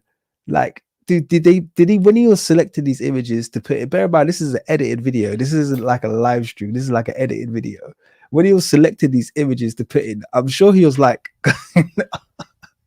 I'm sure he was sitting there like, yeah, this one kind of really communicates the point well. This looks like my son when he was born. Seriously, not distant at all from my son. He like a little Chinese baby. I think I've mentioned that before. Like, mate, you're so off the mark. It's unbelievable. So Facton, thank you as always for your donation. $5. So this is the level of gaslighting and cognitive dissonance we have to live with daily. Exactly. This is the crazy thing. You heard them with their victim mentality earlier, talking about, oh, you know, it's a big cover up. You know, people don't want us to know the truth. And yet we have to sit here listening to their crap about how Africa didn't used to have black people in it and how the Khoisan and Berbers are white. Like, do they not see the irony of they're doing exactly what they're complaining about? That is like the literal definition of gaslighting. It's just bananas. It's absolutely insane. Oh, good Lord. Still living on reservations in places like Botswana. About 2,500 years ago, a group of black people called the Bantu, who were living in West Africa, started to expand outward. They started farming, and they. Okay, so this is where, yeah, it's got to go south from here. So about 2,500 years ago, a group of black people called the Bantu started farming, and they started expanding out from West Africa. Okay, so let's first of all give this person a bit of education, because I don't think he understands anything about African ethnography. So once again, this is, I mean, and it wouldn't have taken him long or much research to discover this. None of this is difficult. Okay, so the first thing that you'll note is that, I'm just going to share this on the screen quickly. I'm going to full screen it, and all of you guys will know this already. I've had to raise this so many times. It's actually annoying how many people get this wrong. Bantu is the orange color shown here. And the first thing you know is that Bantu people are not in West Africa. People always act like the Bantu expansion, which by the way is a myth that we'll talk about in a moment anyway. But the entire concept of a Bantu expansion is a myth that was essentially created by South Africans so that they could try and claim some kind of legitimate claim to South Africa, saying, well, we were we were the first colonizing force to arrive. The Bantus arrived after us. Such is their delusion. I'm not going to go into that right now. There'll be plenty of time for that a little bit later. But what you'll notice is that these red strip of languages spoken here are not Bantu. Okay. In West Africa, they do speak, well, if we're going to use we are using Greenberg's language films here, so I'm not going to try and revise that. But you'll note that the red band over here, okay, which is quote unquote West Africa. In West Africa, the languages that are spoken are Niger Kordofan, Afro-Asiatic, and Nilo-Saharan. Those are the languages that are spoken in West Africa. Bantu is very much a Central to Southern Africa language. And yet they will make the claim that the Bantu expansion started in West Africa, which is impossible because there are no Bantu speakers in West Africa. So the whole idea is that you had this group of people who expanded from West Africa and spread out into the rest of Africa, which is complete baloney. We know that ground zero for mankind would have been the Nile Valley, the Great Lakes region. So if there's any expansion that took place, it would have taken place from the Great Lakes region. And it's very likely, based on the linguistic evidence that we have, that the Bantu would have expanded from Northeast Africa down into the rest of Africa, but that would have happened in several waves over several thousands of years. And we talk about tens of thousands of years. Those several migrations took place. This whole idea of a Bantu expansion from West Africa has no anthropological evidence, none whatsoever, other than the fact that you've got a few tall black people in West Africa and you've got a few tall black people in South Africa. But there's nothing else supporting that myth that they'll try and put about this. So just to be clear, let's have a quick look at this map. So every time he speaks about the Bantu, you can realize how stupid this guy is. The Bantu languages are spoken in the south, as are the Khoisan languages. And you can kind of see the areas that are inhabited by the Khoisan, who are hunter-gatherers, and the Bantu people. Okay. Then you have the Niger Kordofan A languages, which are spoken in West Africa, along with Afro-Asiatic, okay, Songhai, Hausa, etc., along with Arabic, Berber. These are all classified as Afro-Asiatic languages, along with the Semitic languages spoken in East Africa and in the Horn of Africa. Okay, this is really, really basic stuff. So the fact that he gets this wrong, and he calls himself a historian, and he talks about his love for African history, tells me he's not serious about the subject at all. He's not serious about this subject at all. Quick thank you to Black Rampage, my brother, always supporting. He said, how do you stomach this guy? I don't know. I don't know. I'm not really stomaching him, honestly. That's why we just have to laugh. Yeah, we literally just have to laugh at this guy, because this guy is just literally on one. This guy is literally on one. Oh dear. Let's carry on. I'm going to put the video back on so we can hear more about his Bantu expansion. Began to expand outward into the rest of Africa, and they conquered or exterminated everyone that came into their path. So this is projection once again. So he's saying the Bantu expanded 2.5 years ago, and they conquered and exterminated everyone in their path. This is made up. There's no anthropological data to support this. There's no historical data to support this. There's no oral history to support this. And in fact, if the Bantu, like he said, conquered and exterminated everyone in their path, then he needs to be able to explain why the San and the Twa and the Khoi live right alongside of quote unquote Bantu people and have done so for several thousands of years. There has never been a extermination. There was never an extermination in the Congo, for instance, where we have the Twa people who expand from the Congo obviously into Rwanda as well. There was never an extermination there. Those people live quite comfortably alongside the Bantu speaking groups in the Congo and in Rwanda. Never an extermination there. There was never an extermination amongst the Shona speaking people and the San people. And there was never an extermination of the Khoi people and the Nguni and the Zulu. In fact, if you look at Khoi, Nguni, and Zulu DNA, these people are incredibly closely related. There's so much overlap, which proves that the people actually got along so well. They interbred extensively. And yet each of those groups has retained their own socio-cultural dynamics and their own culture, whilst the fact that they have intermarried and interbred with each other for several hundreds of years. So this is absolute nonsense that this guy is making up.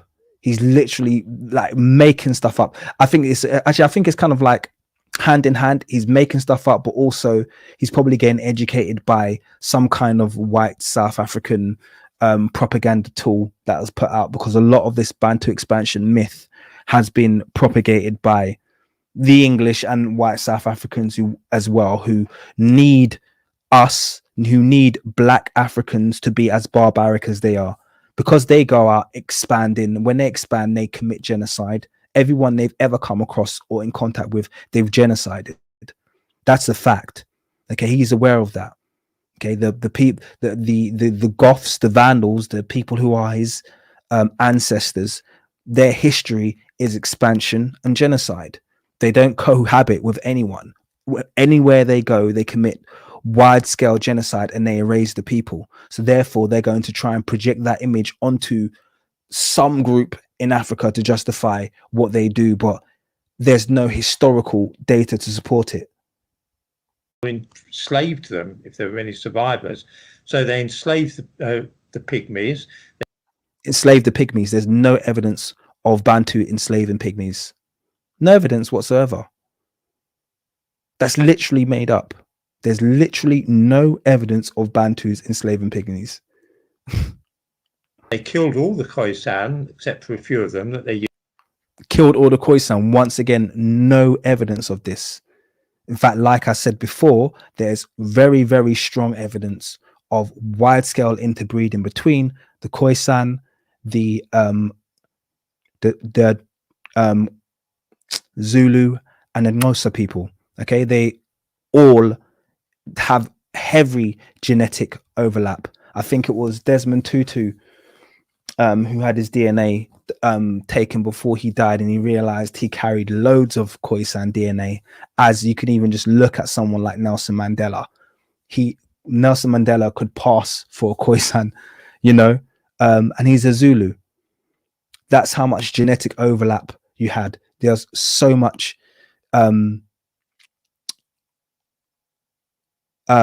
exogamy that took place between those nations. They certainly, even though they retained their culture, they were not endogamous. They used to meet and intermarry with one another. It's the same thing that you'll see in Nigeria, the same thing you see in most African nations. You won't see this kind of like these ideals of racial or even cultural purity. People will intermarry and intermingle with one another quite freely. This is myth that he's creating, total myth. Used as slaves, and it was the Bantu that conquered Africa. That's why we think of Africa as being a nation where black people live. So you can see there the conflict. So all black people are Bantu, even though I've just shown you that West Africans, which he said is the home of the Bantu, have never been Bantu. Okay, Bantu languages are, I think, very closely related to Meduneta actually, but we'll look at that another day. But they certainly have their ground zero along the Nile Valley. That's where Bantu languages have their ground zero. And the closer actually the Bantu speakers get to West Africa, the more their languages kind of merge with the local West African languages. But the more pure forms of the Bantu languages are spoken close to the Nile Valley, and in South Africa obviously as well. That's where you get quite a pure form of the Bantu language. So this is an entire myth. Once again, he has no anthropology supporting. This is just total. He's just made this up. He's literally just making this up as he goes along. Is Nelson Mandela Xhosa?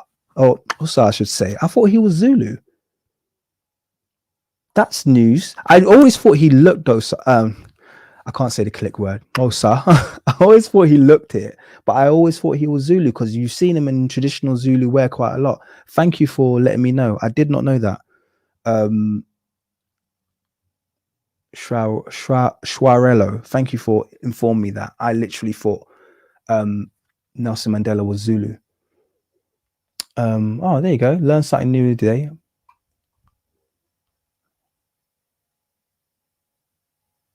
That's very, very interesting. Okay, let's carry on. But it's not always been the case. No, of course not. No. Okay, I mean, even that, I'll be honest, I didn't know that, you know. I mean, I'm showing my ignorance, but I guess if I'm saying that, there's many people who have also had that sort of airbrushed out of their Yes, understanding. I'm sure. So I'm just sort of, I'm going to be open with my ignorance, but, you know, I'm guessing this is a chance, this is an opportunity for us to all learn now and be educated. Yeah, the thing is, all this used to be more widely known. When I was... It's not educated, it's be deceived, okay? This is not an opportunity for education. This man is making stuff up as he goes along, and this is an opportunity for him to deceive. And that's it. There's no, this is crazy. Was a child, and I'm talking now the 1950s, there were things like the Ladybird book of David Livingstone, and then children then learnt about slavery in Africa, black slavery, you know, black people taking slaves and selling them. Sometimes the black people would sell slaves to each other, sometimes they'd sell them to the Arabs. So once again, this whole idea of self-inflicted black slavery, you know, black people taking slaves, sometimes they sell them to the Arabs, sometimes. Notice how, once again, I will stress that he completely missed out this dialogue when he's talking about his area of expertise, which is supposed to be Europe. Yeah, his area of expertise, which is supposed to be Europe. You never hear him speak about, you know, white people were selling slaves. Sometimes, you know, they'd sell them to each other. Sometimes they'd sell them to Arabs. Sometimes they'd sell them to North Africans. You haven't heard him say that once. But he's got this real hard on for really reinforcing this entire idea that black people were obsessed with taking slaves and selling them on.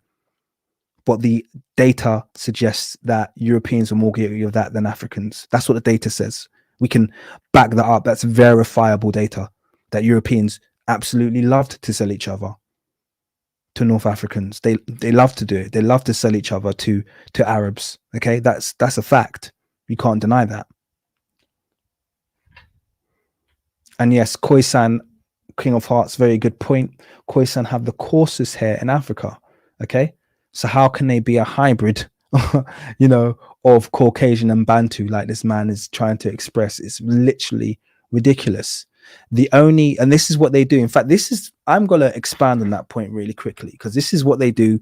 And this is kind of relevant to the larger subject of kind of like historical civilizations in Africa. They find one feature that they share or looks like it could be on the way to being European, and then they use that to classify something as a Caucasoid. This is the same thing, isn't it? We keep speaking about. They do this all the time. So you'll get a Khoisan person, okay? They'll ignore the hair, they'll ignore the skull shape, they'll ignore the features, they'll ignore the culture, they ignore the location, and they see one feature. Oh, they're slightly lighter than the people next to them. Oh, they must be related to us. And isn't that exactly what they do in Egypt? Oh, you know, let's ignore the skull, let's ignore the limb proportions, let's ignore the skin color. They have slightly narrower noses than other Africans. They must be related to us. It's a very bizarre behavior. I can't sit here and act like the pathological way in which these, you know, the pathological delusion in which these, you know, these people operate is normal. It's not. This really is bordering mental, you know, there's definitely some mental issues going on here. You know, someone's called it psychosis. That sounds about right, because that's kind of where we are with this. This is borderline psychotic behavior. I I can't understand it. I can't understand a single bit of it, to be honest with you. This was no secret. We used to read about it. In the 1960s, there was a great influx of people from what was called the New Commonwealth, which is essentially Caribbeans and Africans. And as soon as people started to see them all the time on the streets of England, they began to feel a bit uneasy, and it made people more aware of colonial history. So did you hear that? So he's basically bemoaning the fact that in the 1960s, you had the alleged wind rush, where loads of black people came from different areas, such as the West Indies and different parts of the Commonwealth, different colonies. Notice how he said the Commonwealth, he didn't say colonies of England. But loads of people of different ethnicities wound up on British shores. That's how my mum ended up here around that period of time. So he spoke about the fact that, yeah, all of these black people started to basically emerge in the UK around that time. And as a result of that, white people couldn't speak so freely about their history. And this is why we have this woke version of history now, where they won't tell you the truth about how evil black people were and how black people sell each other as slaves. It's because they're trying to spare black people's feelings. I'm like, mate, all due respect, what version of the UK do you live in? Are you crazy? No one is trying to spare black people's feelings about anything. The only reason they're not teaching the crackpot theories that you're teaching is because you're psychopathic and they're not true. You're literally delusional and making them up. You need to provide at least some data to support your theories. You can't just throw them out there. Your Bantu theory has already been found wanting in that you don't even know who the Bantu people are. You don't even know what Bantu languages are. You don't even know that you're not even aware of the phenotypic and genotypic differences between West Africans and South Africans and East Africans. You don't know any of these things. You just assume, because they're all black, all these black people basically started in West Africa and then they expanded just even the theory that black people started in West Africa and expanded to the Great Lakes region, which literally goes against every single book on the origins of mankind and humanity that we have, because they all unanimously agree that humans or mankind or people started in the Great Lakes region of Africa. So even on a basic level, your understanding of just like really kind of like preschool anthropology is just wanting so much. It's unbelievable. And so some parts of history tended to be emphasized over others. So we tend to forget about black slavery and focus more on white slavery. What do you mean the other way around? But even that thing, we tend to forget about black slavery and focus on white slavery. Well, why would you focus on, why is Africa relevant to you? Why would you focus? Why would, in a British curriculum, why would they be focusing? Let's say everything you're saying is true. Let's give the benefit of the doubt and let's pretend in a delusional world that everything you're saying is true and black people love to do slave. Why is that relevant to a British curriculum? They don't teach, you don't talk about, the intricacies of, you don't talk about, the Eskimo, the Eskimo dynasties, the Eskimo dynasties of Northern America. Okay, you don't teach about even, Aztecs. You don't talk about, the Aztec emperors because you don't give a crap. You don't give a crap. You don't care about Eskimos. You don't care about Aztecs. You care about British history. So why are you obsessed, or upset, I should say, about the fact they don't teach enough about black on black slavery? Why is that even relevant to you? You sound obsessed. Like, what's going on? White people inflict on blacks. Exactly, but the flip side of that, it just gets totally dismissed or ignored, doesn't it? And yeah, the flip side of that. What is the flip side of that? Notice that they can't even say it. You mean black people enslaving whites? So notice they want to hold on to that as being a theory. They said that earlier. Yeah, of course, black people took white people as slaves, but he can't even bring himself to say the words. You know, the flip side of that is, what's the flip side? Say it. You know, why don't you talk about black people? Keep it, because you can't say it, because you don't even. Your brain will melt down if you literally say those words. Of course. And if you, our heritage is lost. and I'm guessing if you do bring it up, then you can almost you're facing the brunt of well, censorship potentially, or just general vilification for even mentioning it. Vilification from who? What kind of victim mentality is this? When has anyone been vilified for defaming and for besmirching the name of black people? When did that start happening? What are you talking about? What are you talking about? No one's getting shut down. No one's getting silenced. No one's getting cancelled for, teaching lies about African history. Is literally what the History Channel does every day. What are you talking about? People suggest it's racism to talk this way, right? But I don't believe that at all. Well, it's not racism to teach history, but it is racism to make stuff up. And when every other word you say is black, yeah, even when it's not relevant, black Bantus captured black slaves and sold them in black markets so they could make some black money. When when you talk like that, people are gonna start getting suspicious that you're a bit racist. It just makes you kind of feel that way. It's just something about the way that you put your words together that just makes you feel like this isn't coming from the kind of like honest place that you expect that historians to come from. It doesn't feel objective. It feels rather targeted. Yeah. And so black bliggity black.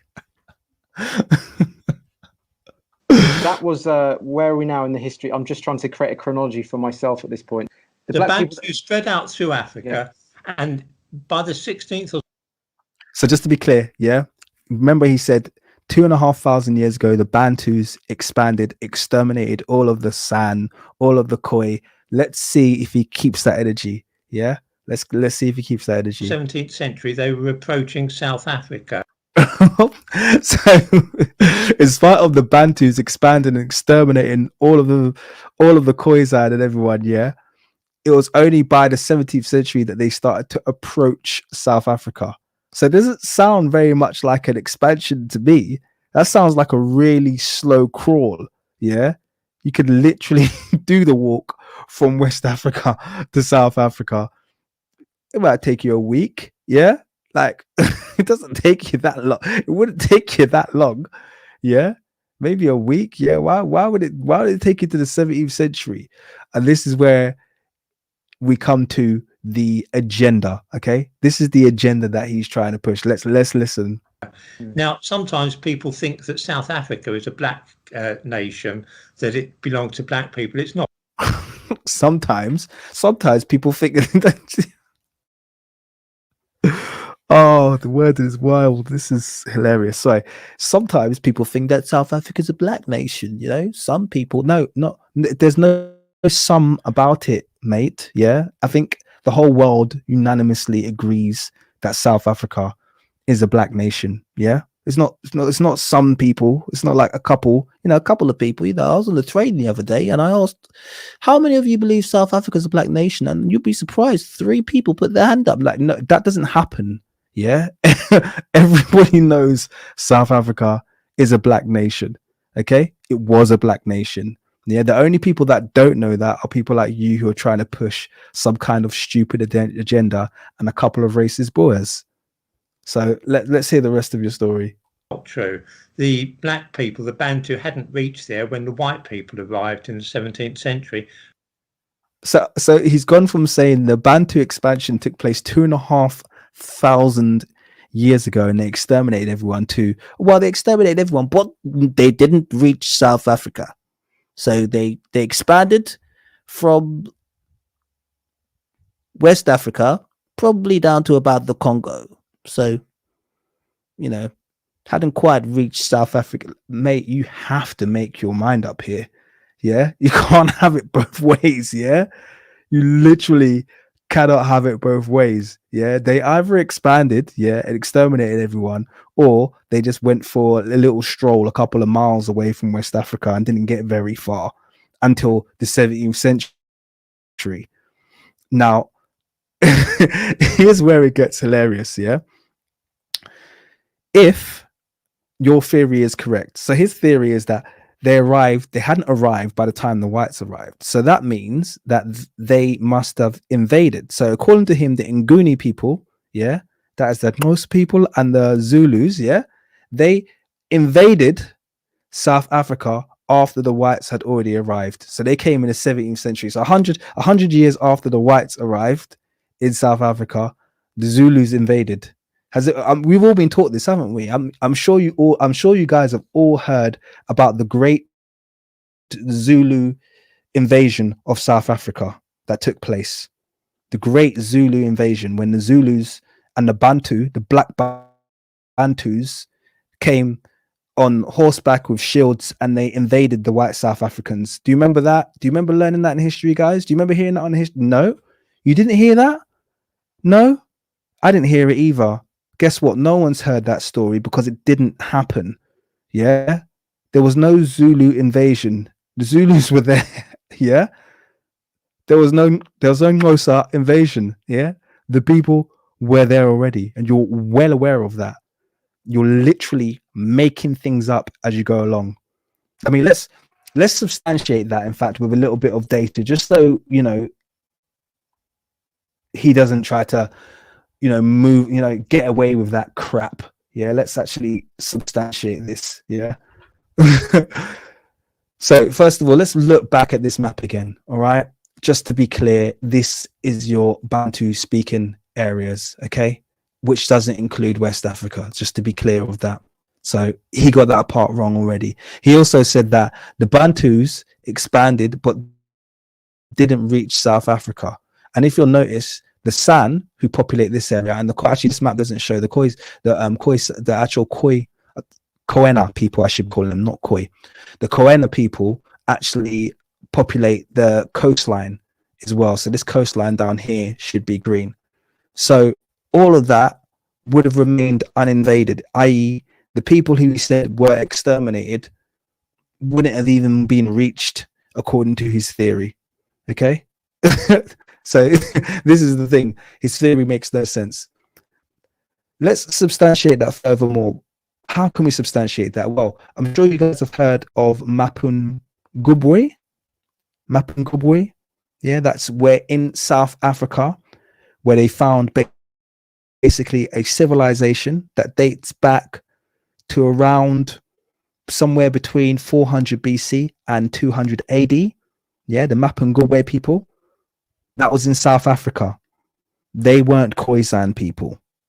Okay, so the people of Mapungubwe were not Khoisan people because they were pastoralists, and Khoisan are hunter-gatherers.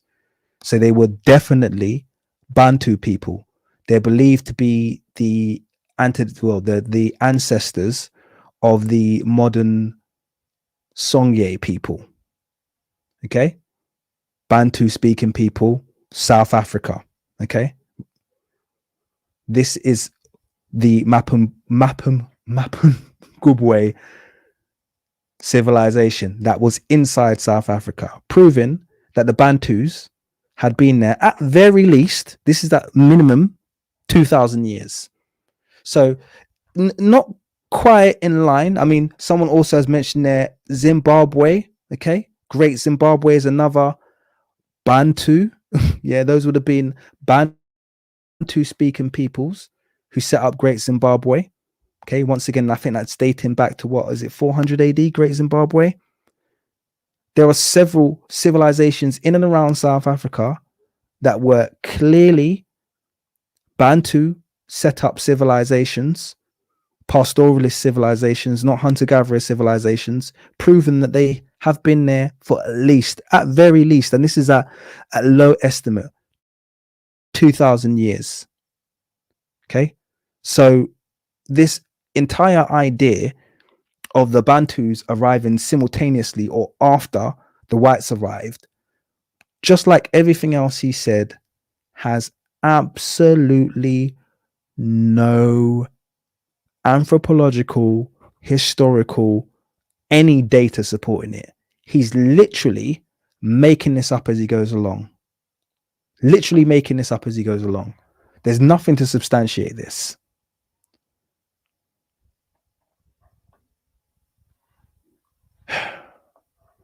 Let's carry on.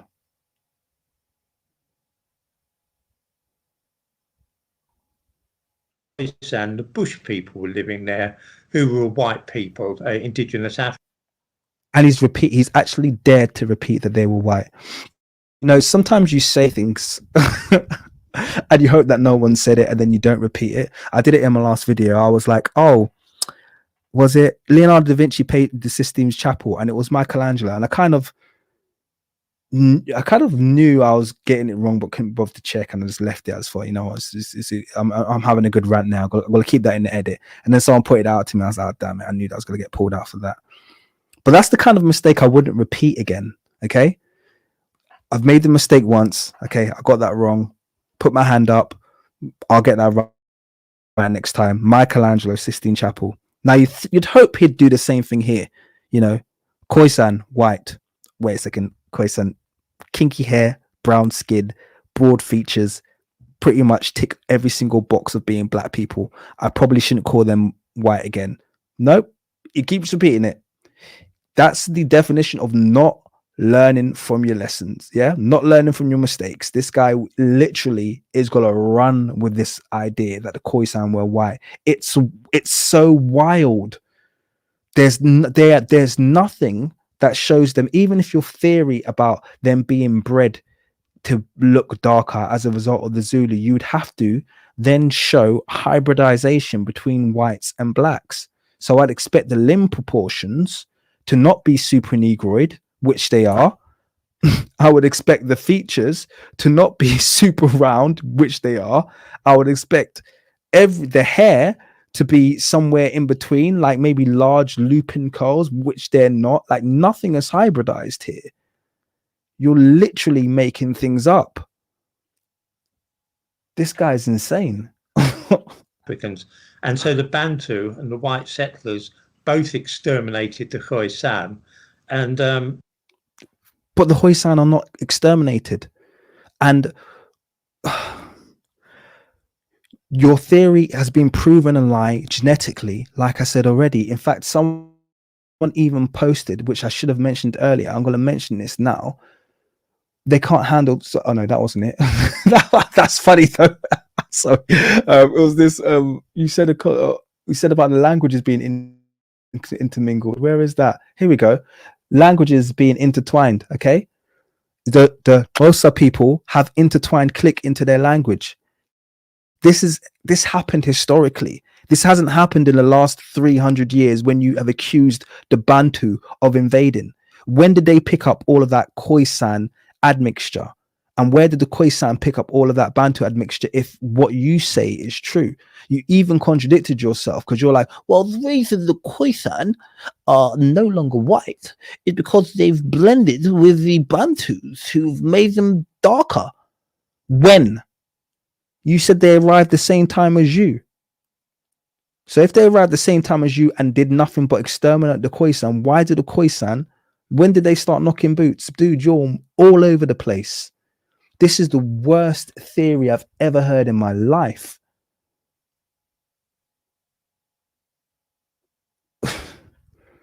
Sorry, it just that the mind boggles of how delusional this guy is. Drove them out. But South Africa was never a black nation, not until the 60s. And I'm just going to stress here, yeah? Although I'm not Bantu, I know he regards me as a Bantu. So I'm going to appropriate Bantus right now. And I'm going to say to you right now, Mr. Webb, for the love of God, please stop projecting your diseased culture onto our people. For the love of God, seriously. We are not like you. Stop trying to make us sound like you. Stop trying to place your crimes upon us. You are the people who have a fixation for genocide. You are the people who need to exterminate and kill. You are the people who hunt things to extinction. We don't do any of that. That's not in our history. That's not in our culture.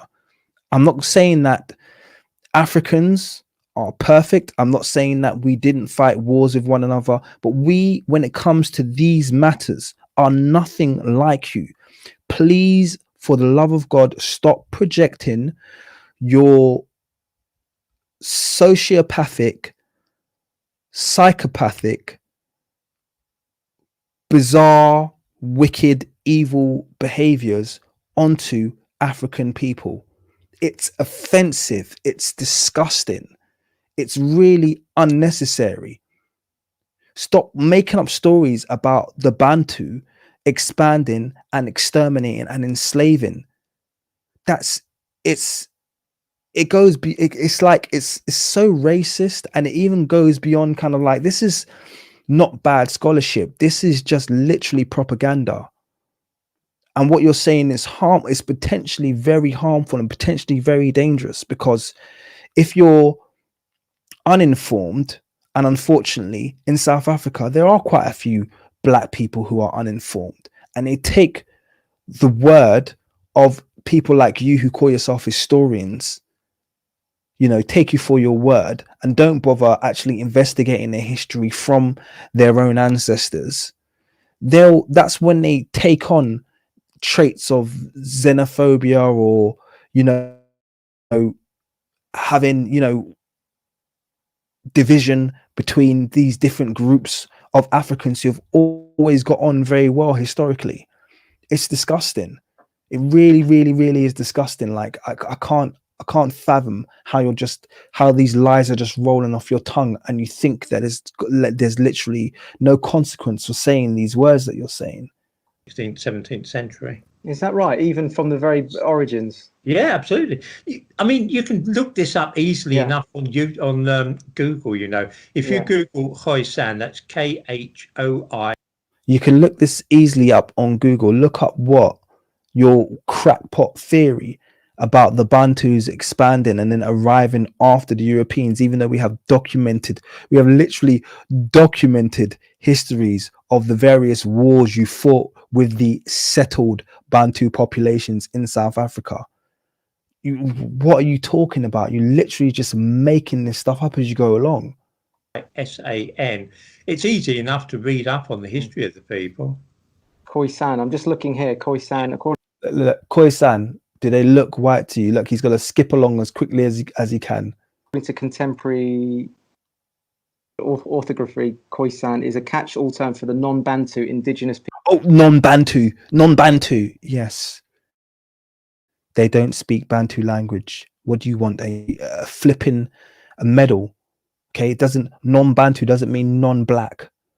Like these people are so stupid. It's unbelievable. Peoples of Southern African. That's right. The fact that it says indigenous means that they lived there. Yeah. They are the inhabitants of South. Yes, of course the Khoisan are indigenous. No one's arguing with that. But it's quite possible that the Khoisan are indigenous, and if you look up Zulu or look up Nguni, they'll tell you that they're indigenous to South Africa also, or certainly have been there for longer than you're able to keep a historical record, so therefore we may as well classify them as indigenous. None of this adds up to your crackpot theory. South Africa. They look black. They are black though. They look black because there's been a lot of Yes, they look black. That's the first honest thing this guy said. And listen to his reply. Breeding. But if you Google Khoi people, they look black because of interbreeding. When? Once again, when did the interbreeding take place? Because you just said they arrived the same time as the European. So that means they've had as much time to interbreed with Europeans as they have with the Bantu people. So when did this interbreeding take place? And go through images, you'll find some of them are very pale skinned, the original ones. That is fascinating, because they're even starting to they talk about the Cheddar Man being everyone comes from black people. Okay, so here we go. We're jumping from one thing to the other. Notice how he got the Khoi people off the screen quickly because he couldn't find a single image of any of them looking like white people. So quick change of subject. Yeah, the reason that they are dark and they look black is because they've interbred with the black people. Somehow these sneaky blacks found a way to make their sperm airborne, and they were impregnating them using arrows from a distance. It's like, dude, for the love of God, like you need to stop. Like this, there's nothing here that's making sense. So in knowing that he has no basis for any of these claims that are being made, now he's changed tune. Now we're talking about Cheddar Man. We've moved on now. Let's talk about Cheddar Man, because we haven't got anything to support our core argument being white, and you realize you're looking a bit stupid. Thank you, Jay Muirhead. I don't know if you're Mr. or Miss, but thank you very much for your £10. It would be good if you could have a live debate with this clown and expose his fraud. Yeah, I've always said I will happily do that any day of the week. I have never been successful getting any of these Eurocentrists to debate me, because I think they know the crux of their success relies on people not being able to respond to them. That's it, really. You know, they rely on people not being able to respond to them. If someone was able to respond to them and ask them questions, they would quickly crumble and realize they had nothing. But yeah, I'd happily do so. Thank you for your £10 donation as well. It's much appreciated. So let's see what they got to moan about Cheddar Man. Let's have a listen to their whinging about Cheddar Man. It's been debunked since, but yeah. No, it's not. It's been debunked. What's been debunked? Cheddar Man being black? No, I'm sorry, that hasn't been debunked. All right, you're going to be sorely disappointed if you think Cheddar Man was debunked. It absolutely hasn't been debunked. Perhaps by your online racial forums it's been debunked, but in the real world, Cheddar Man being black is very much a fact that remains. Yeah, I did. Can you give us a breakdown of Cheddar Man? Again, it's easy enough to find out. Yeah, there was a big fuss made. It's easy enough to find out. Is it? Let's go. Because they produced a bust and a reproduction of what was supposed to have been the first Black Britain, and they. Yep. So they created a bust. It was supposed to be. I don't think they called him the first Black Britain. They said this is one of the earliest Britons. The fact that he was black was aside. It wasn't a case of, oh, this is the first Black Britain and Cheddar Man sits alongside a bunch of white Britons. No, this is what British people look like during the time of Cheddar Man, whether or not you like it. And by the way, that reconstruction that gave him European features actually doing you a favor, because there was nothing on Cheddar Man's skull that suggested that he had European features, which is why you don't get white people with black skin like this. This is what reconstruction artists do. They create races of people that don't exist.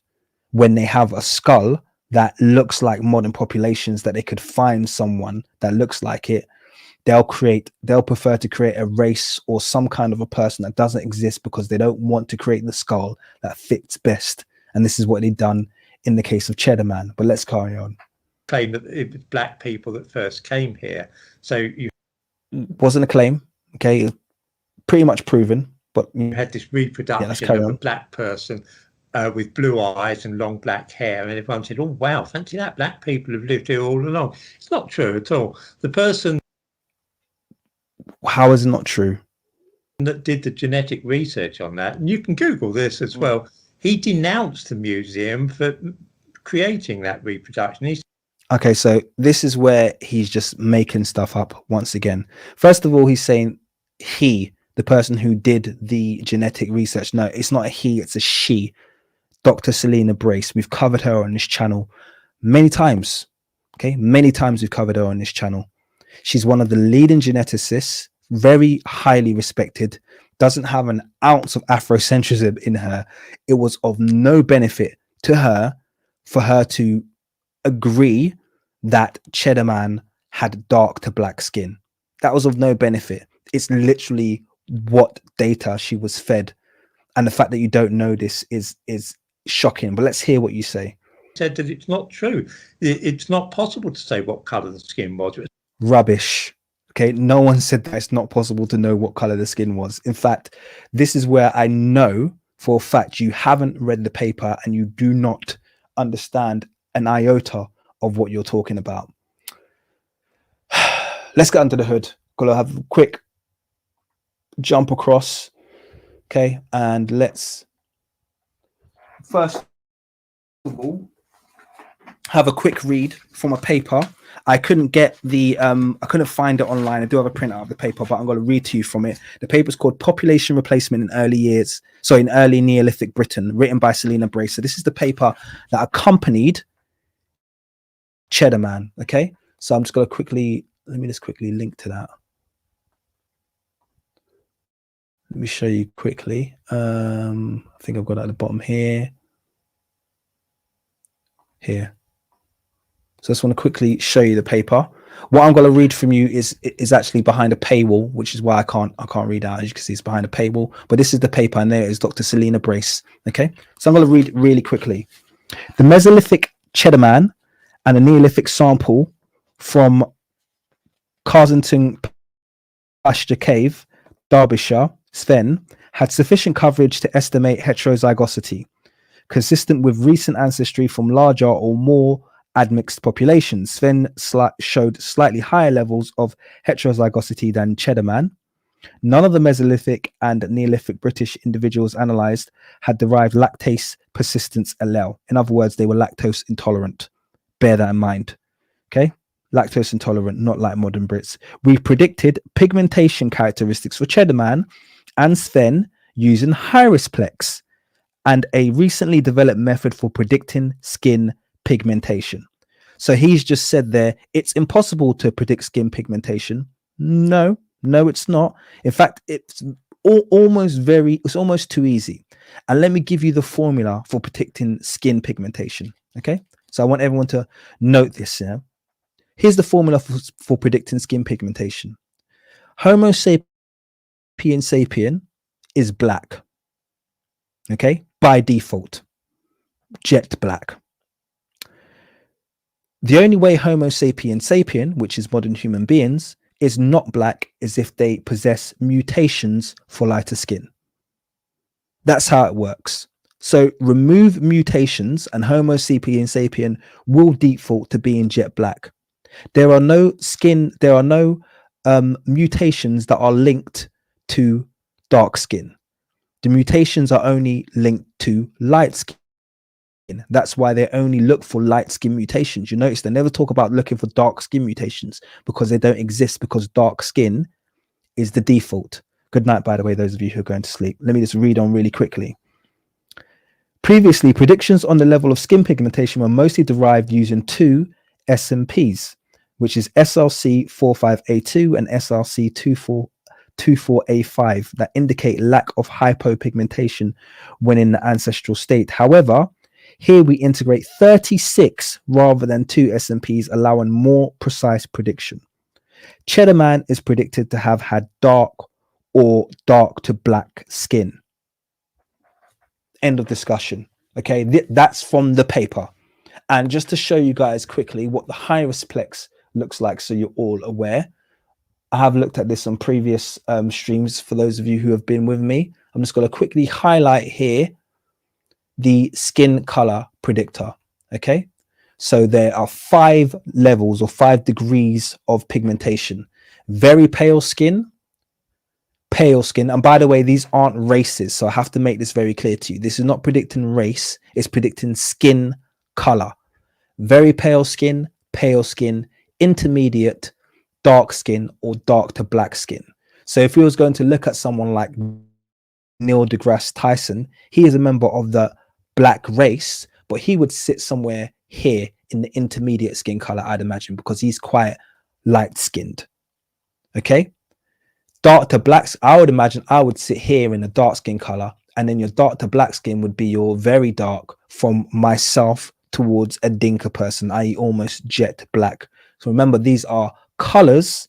Okay, these are not races, to be clear. So when it said that Cheddar Man had dark to black skin, it means he fell in the very last area of the Hyrisplex model. And as it said earlier, it takes into account 36 different genes. Here are all the genes that are taken into account, okay, in the high-risk model. So he's just lied there, like he's been doing all along, by the way, when he's claimed that it's impossible for us to predict skin pigmentation, this, that, and the other. No, it's not impossible. It is done on a probability basis, but the probability of Cheddar Man being dark to black skin is so high, it's ridiculous to not assume that he had dark to black skin. He essentially did not possess any of the mutations necessarily for light skin. Okay, that's end of discussion. The eyes were blue. You can get that genetically.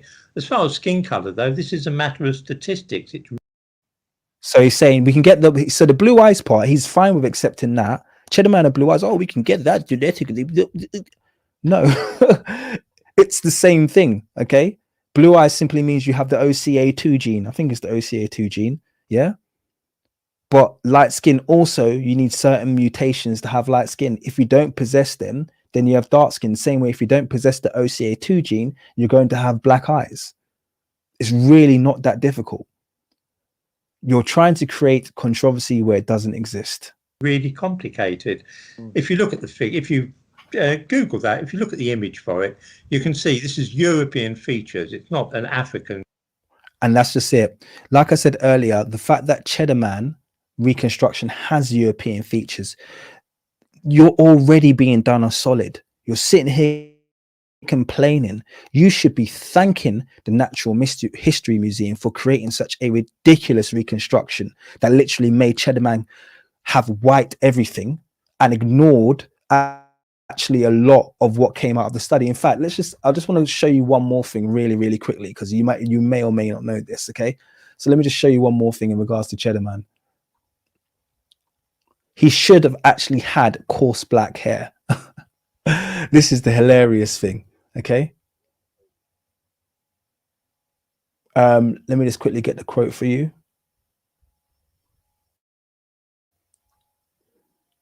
Here, the model which UCL and the Natural History Museum said rendered Cheddar Man's face with unprecedented accuracy shows a man with dark skin, high cheekbones, blue eyes, and coarse black hair. What part of his hair is coarse here? You will actually see the Natural History Museum, which is where Cheddar Man is actually housed, said that he was supposed to have curly hair. They got rid of the curly hair. They ignored his features, which should have been far more broad. Okay. And they gave him basically a white face with a white person's hair and black skin, which is why he looks like no one who's ever existed in the history of mankind, because he simply didn't look that way. And yet these people are still moaning. They should be bowing at the feet of the Natural History Museum for this, once again, another monstrosity, because the only thing they actually got correct was the black skin. They missed out the fact that he should have been curly haired. I'm just going to quickly find that quote where it says he should have curly hair, because it literally says it here.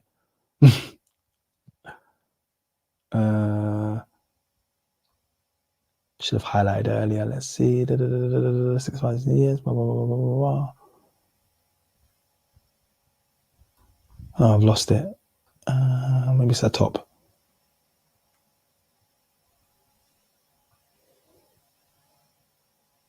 Oh, you have to forgive me. I can't find it.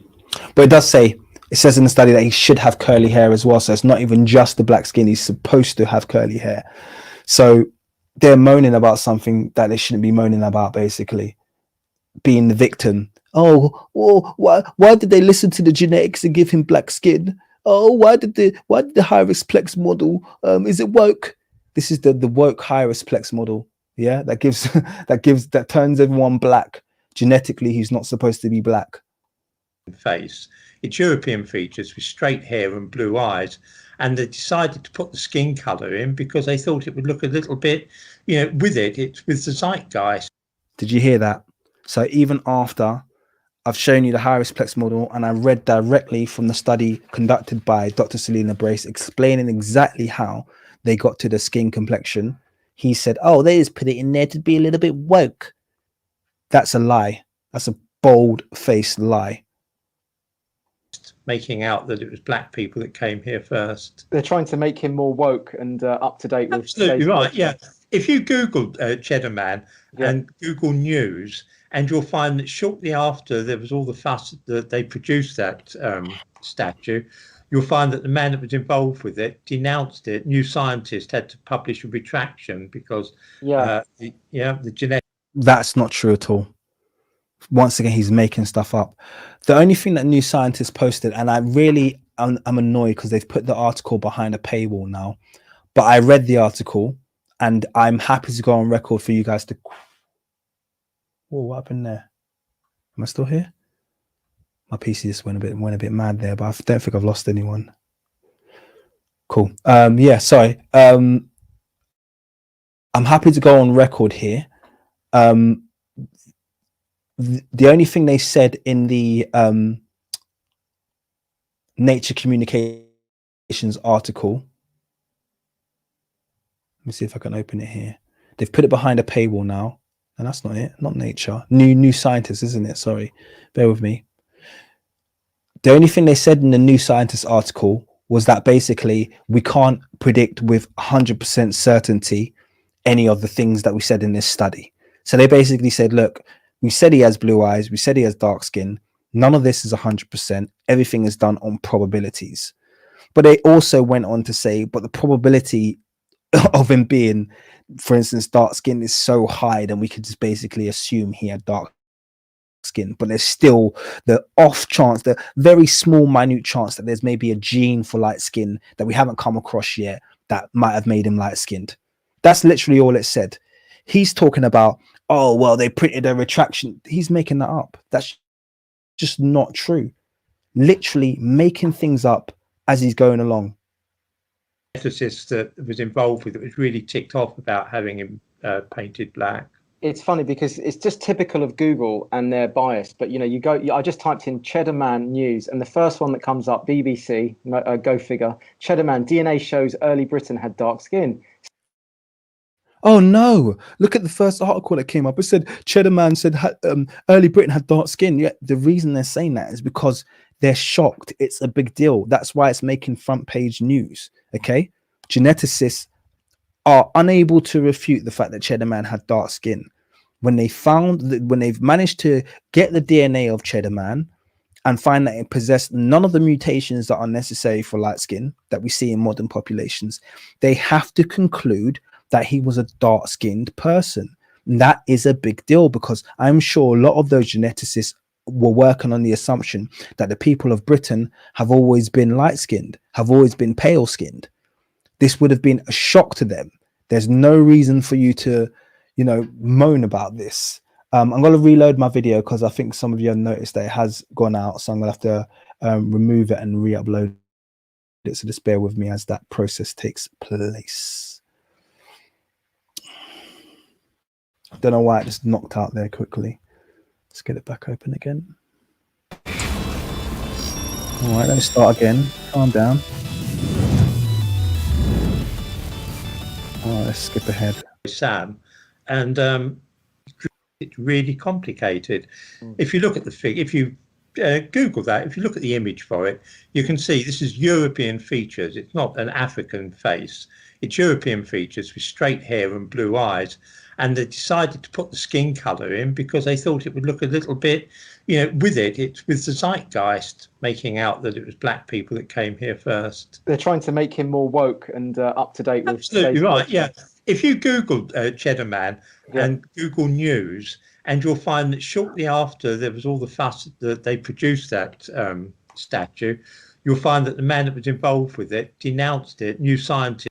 And just to be clear, someone's in the comments saying Cheddar Man is due to evolutionary BS. No, it's not. So please stop spamming the comments with your stupidity. Otherwise, I will block you.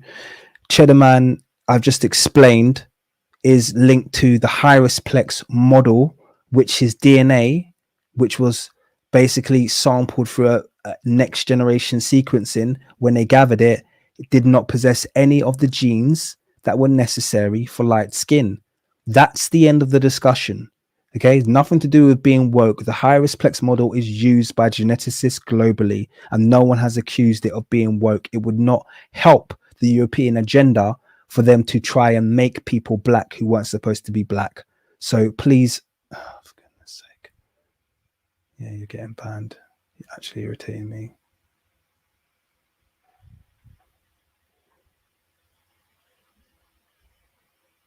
Idiot. Sorry, I just had to remove the idiot. Got time for them. Okay, let's carry on. Had to publish a retraction because Yeah. the geneticist that was involved with it was really ticked off about having him painted black. It's funny because it's just typical of Google and their bias. But, you know, you go, I just typed in Cheddar Man news, and the first one that comes up, BBC, go figure, Cheddar Man, DNA shows early Britain had dark skin. Oh my God, it's an attack. It's an attack on us white men. It's white. How dare they? It's an attack. Second article, Cheddar Man changes the way we think about our ancestors. Oh my God. Why aren't they saying he's white? No one's mentioning the article the retraction. Showing him being a black man. Typical that those two articles came up first. Nothing about a retraction here. Because the retraction doesn't exist. That's why there's no retraction. That's why even if you Google Cheddar Man now, you're not going to hear nothing about a retraction. By the way, this video is 4 years old. It's very much out of date. You're still not going to hear a retraction because it didn't happen. You made it up. When you make up news, it doesn't suddenly become news. Things actually need to happen, you know?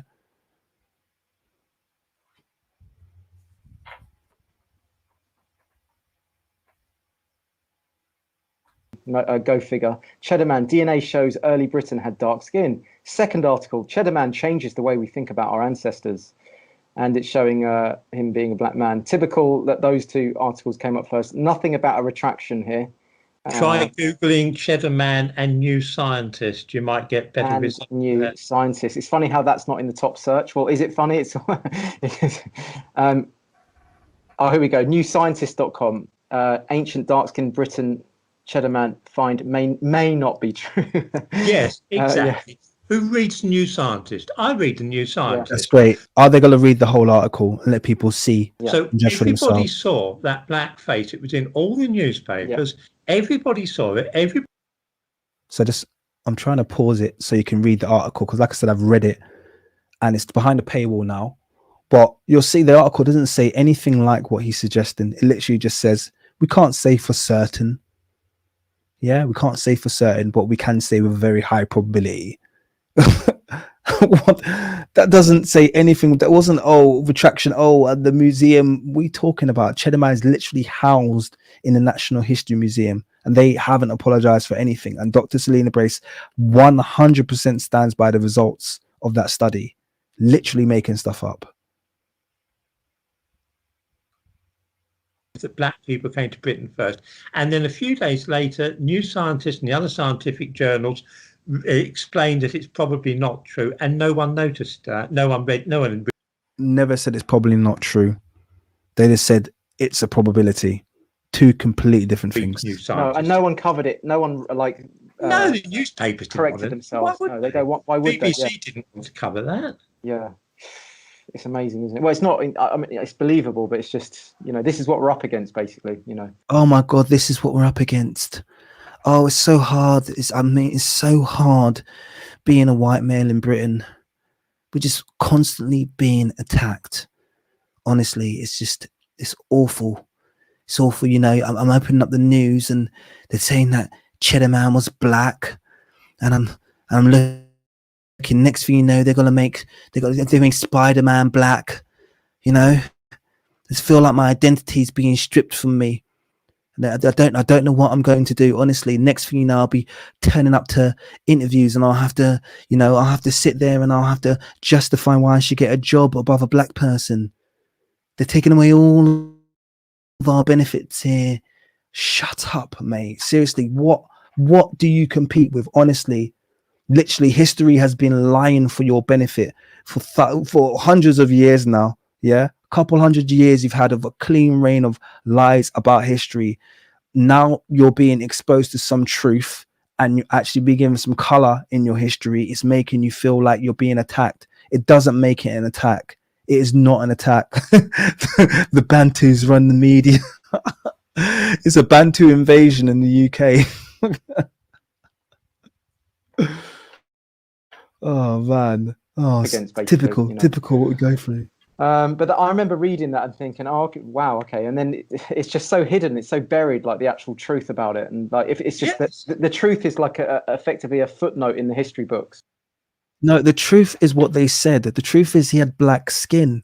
Okay, that's the truth. That's the hard part. Yeah, the only difficult part is your understanding or your acceptance of the truth. There's no other truth to be had here, mate. Yeah, there's no other truth to be had here. There's literally no other truth to be had here, you know?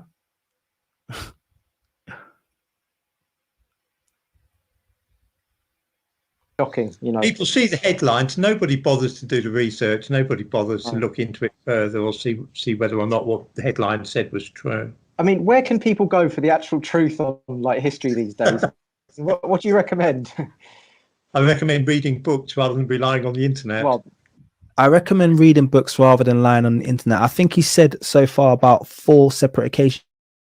You can just Google, you know, you just Google Khoisan, Google the Bantu expansion. Do you know why he asked you to Google Khoisan and Google the Bantu expansion?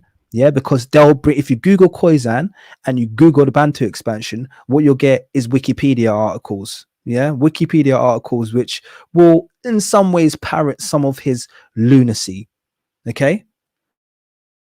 But then when it comes to things like Cheddar Man, yeah, and things that actually have peer-reviewed papers, yeah, to go along with them. Oh, it's better if you read a book, you know, you'll get better content than, you know, trying to Google Cheddar Man. It'll just show you a bunch of black people. So it's clear there's no consistency here with even the advice that you're giving, because you've contradicted yourself in literally seconds. It's like, it's crazy. where can people go for the actual truth on like history these days? What do you recommend? I recommend reading books rather than relying on the internet. Well, I was going to say that as well. Is there any particular, I mean, what do you think people's line of inquiry should be? Because we did a video recently where we talked about this, and we said everyone has to be their own investigative, I can't even say it, journalists, and be their own like forensic scientists when it comes to this sort of stuff. Stop just swallowing what they hear on the mainstream media and in their newspapers, and actually go out there and find this stuff, be their own historians. Everything is out there for us. You know, most books are actually being digitized so that you can actually find parts of it online anyway, as long as you can bypass Google's biased algorithms. But what sort of websites or what kind of publications would you say are good starting points for people that, you know, want to get a general summary of kind of as close as the truth as possible? Go to the local lending library and look at the books there.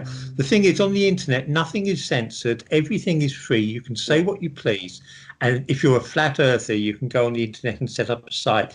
There's absolutely no peer review. When it comes to getting books published, most publishers won't deal with books that are completely mad.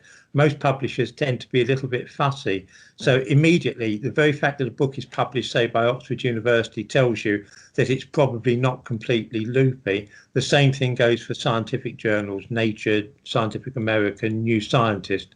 What you read there has been peer reviewed. So see, in some ways, this is probably the first or second area that I slightly agree with him. The problem is, someone has mentioned it there, he's got published books, and he even said he speaks for publications. And you don't have to have been on this live stream very long to know that this guy chats complete and utter rubbish. He's not substantiating any of the claims that he's making. These are entirely unsubstantiated claims from start to finish. He's just literally making things up as he goes along, saying whatever he thinks, however he wants history to be. He's shaping it in his mind, and he's ignoring known anthropological facts. And this is the issue. It's kind of like, yes, you're giving some decent advice, but you're contradicting yourself, like literally constantly. It's literally ridiculous. The same thing goes for scientific journals, Nature, Scientific American, New Scientist. What you read there has been peer reviewed. So it's worth shunning the internet and looking at books and journals. I know, but trying to get people to read books is difficult these days. If we look at the 19th century in Africa, if we look at the slave trade there, after Britain abolished the slave trade, ships weren't sailing across the Atlantic with slaves. Slaves weren't taken from Africa to America. instead, See, why is this even relevant? Back to African slave trade again. Like, why is this is why is he so obsessed? Literally, why is he so obsessed? I cannot understand it. it gave more opportunity for black slave traders to take the slaves to Arab countries instead. And roughly 100,000 slaves a year in the 19th century were captured by Bantu, captured by black Africans. There you go. Black Bantus. Can't help it. Black captured by black Bantus. 100,000 slaves a year were captured by black Bantus. Who were these slaves? Were these, once again, are we talking about the pygmies again? Which slaves are you talking about this time? Instead. Yeah, and that's, so it's still quite current, very current. Yeah, it's still current. Yes, there's still slave trade there. And that's being operated by black people. That's nothing to do with white Europe. What was he talking about? So here? if you've got 100,000 a year, that's about 1 million in a decade. In the course of the 19th century, something like 10 million slaves were captured by black people and taken to sell to Arab countries. So from where? Sorry, let me just. I feel like I've missed out a bit there. I need to figure out what he's gone Across about the here. Sorry, Atlantic with slaves. Slaves weren't taken from Africa to America. Instead, it gave more opportunity for black slave traders to take the slaves to Arab countries instead. And roughly 100,000 slaves a year in the 19th century were captured by Bantu, captured by black Africans, and taken and sold to Arab slave traders in Zanzibar. So he's talking about Zanzibar. He's talking about the Zanzibar Sultanate, yeah, which was basically an East African kind of like expansion of the Kingdom of Oman. So I think it was like that's when Swahili was first kind of like started getting spoken around that area. And yes, they did participate in slavery, but the slavery in Zanzibar is very well known that the slavery of Zanzibar was very much multi-ethnic.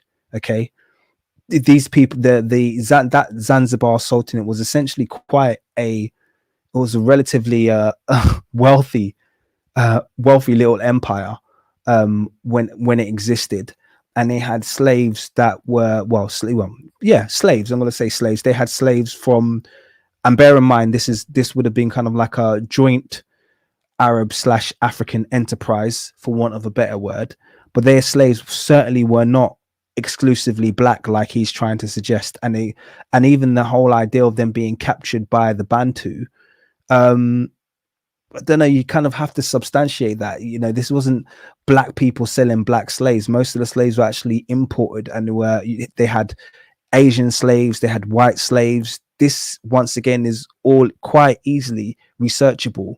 So him going, making out like, what happened in Zanzibar was some kind of a black on black slave trade, and it happened as a result of the end of British slavery. Well, first of all, you're on the wrong coast.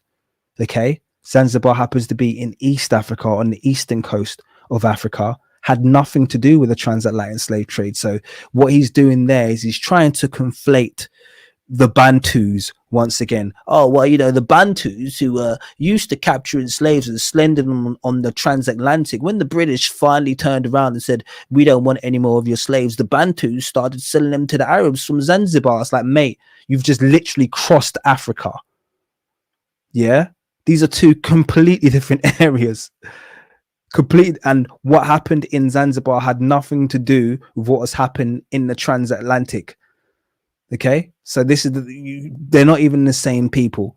The people in Zanzibar may have been Bantu. The people in West Africa who were taken across the transatlantic route were not Bantu. But you wouldn't know that, would you? To you, it's all the same thing. It's all kind of like interlinked, and it's not. This is literally just like the laziest scholarship you could ever think of. So if you've got 100,000 a year, that's about 1 million in a decade. In the course of the 19th century, something like 10 million slaves were captured by black people and taken to... No, they weren't all captured by black people. So let's get this straight. That slave trade actually was very even, sorry. Very, very even. It's very easy to read about it as well. Sell to Arab countries. In what year was that? 19th century. Oh, in the 19th century. From So it's 1800 to 1900. yeah, and that's so it's still quite current, very current. Yeah, it's still going. Yes, there's still slave trade there. And that's being operated by black people. It's still a slave trade there. No, see, now you're just making it up. Okay, there's certainly not still a slave trade there. Okay, you've got like what? Now you're just making. See, this is what he did with the Khoisan was certainly white. Like you're doing too much. You have to learn, Mr. Webb, when to stop talking. Okay, because you just keep going. You start talking, and then you just do too much.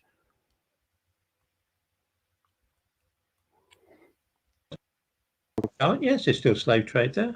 And that's being operated by black people. That's nothing to do with white Europeans. There's no slave trade being operated by black people in modern day. Is it Tanzania? Zanzibar? I can't remember. I think it's Tanzania, in modern day Tanzania. So stop. Just stop. Right? Literally. The island of Zanzibar was a huge centre for the slave trade. What happened was that certain black tribes used to make a living out of capturing other tribes, taking them and selling them to the Arabs in Zanzibar. Wow. Or what is now Tanzania. Tanzania, yes, yeah. And then That's I why also they speak. Sorry, I was going to say in those countries the main language is Kiswahili, which is used to be called Coast Arabic, and the reason is that a lot of the loan words in that language are Arab words. I can understand a little Kiswahili because I know some Arabic, and it's because of this, because the Arab slave traders used to set up shop there. Okay, so that just contradicts exactly what you just said there, because this guy just contradicts himself all the time. The first point that he literally was just making, the black Bantu tribes, what would happen is one black Bantu tribe would overpower another black Bantu tribe, and they just loved capturing and selling slaves to the people so much. But then you've gone on to say, and they speak Kiswahili because the Arabs set up shop there. So if the Arabs set up shop there, who was doing the slave capturing? It's like you say you jump from one point to the other. It's like we know, okay, so we're aware that Swahili has some very few Arabic loan words, by the way. Yeah, has a few Arabic loan words that act like it's kind of like a synonymous language. It certainly isn't a Semitic language. Okay, it's still very much a Bantu language. But the point is that once again, you're conflating things and you're confusing yourself with your own points. Yeah, it's like you're jumping from one thing to the other. Oh wow, yeah. So was that all part of the Ottoman Empire then? It wasn't. Technically, some of this was the Ottoman Empire, but in Saudi Arabia, around Yemen and Zanzibar, they were independent kingdoms. Okay. So these kind of like, they were just their own autonomous slave trades that had no real affiliation with the Ottoman Empire. They were just their own, they would break off Arabic slave trade blocks, That's right. Zanzibar was a colony of Oman. Zanzibar was founded as an Arab kingdom by people that were on the fringe now of Saudi Arabia. Where would you see how does slavery evolve from there, would you say? I mean, because we obviously know a lot about the transatlantic slave trade, but is there anything else that we don't know about from there up to now? Yes, we probably, a lot of people won't realise how reluctant the Arab countries and African countries were to abolish slavery. We abolished it back, So here we go. This is the kicker that he wanted to get onto. Okay, well, we abolished slavery first, and they were just so reluctant to do it. They didn't want to do it. We were trying to stop. Once again, already explained that you've gone from transatlantic, which is a western coast, okay, Atlantic, yeah, being the west coast of Africa, yeah, to Zanzibar, which is Indian Ocean, yeah, completely different side of the continent, and you're acting like, oh well, one happened because the other one stopped, they want to carry on. No, so sorry, these are two completely different things. What are you talking about? What are you talking about? The only reason England was probably getting involved was to try to stop a competing power. Yeah, that's the only reason why England would want to be involved with the abolition of slavery. Is to do with trade routes, and it's to do with partnerships, and it's to do with getting rid of competing powers, stopping people from setting up economies. Don't believe for 1 second that they were so aggrieved by the act of slavery that they felt the need to get involved with what was happening in Zanzibar. We are not stupid. Okay, we're not born yesterday. There's never been a single case in history where England has done something for another nation on a moral basis. I will say that again. Okay, there has never been a single case in modern history where England has done something for another nation, especially a third world nation, on the case of a moral basis. It will always be for their own political interests. We were not born yesterday. Seriously. And he keeps bringing up slavery. All of you are clocking onto that as well. It's like literally any opportunity to bring slavery back into discussion. Oh, well, you know, what's really interesting about that point, I know we were literally just talking about squirrels, but what's really interesting about squirrels is that black people used to sell their own slaves, you know, and, you know, rather than capture squirrels, they would sell their own slaves. And we tried this. Like that's literally how random he must be having lunch with this guy. Everything is black people sell blacks. You know, these black Bantus are constantly selling slaves. It's like, dude, like move on. Seriously, man.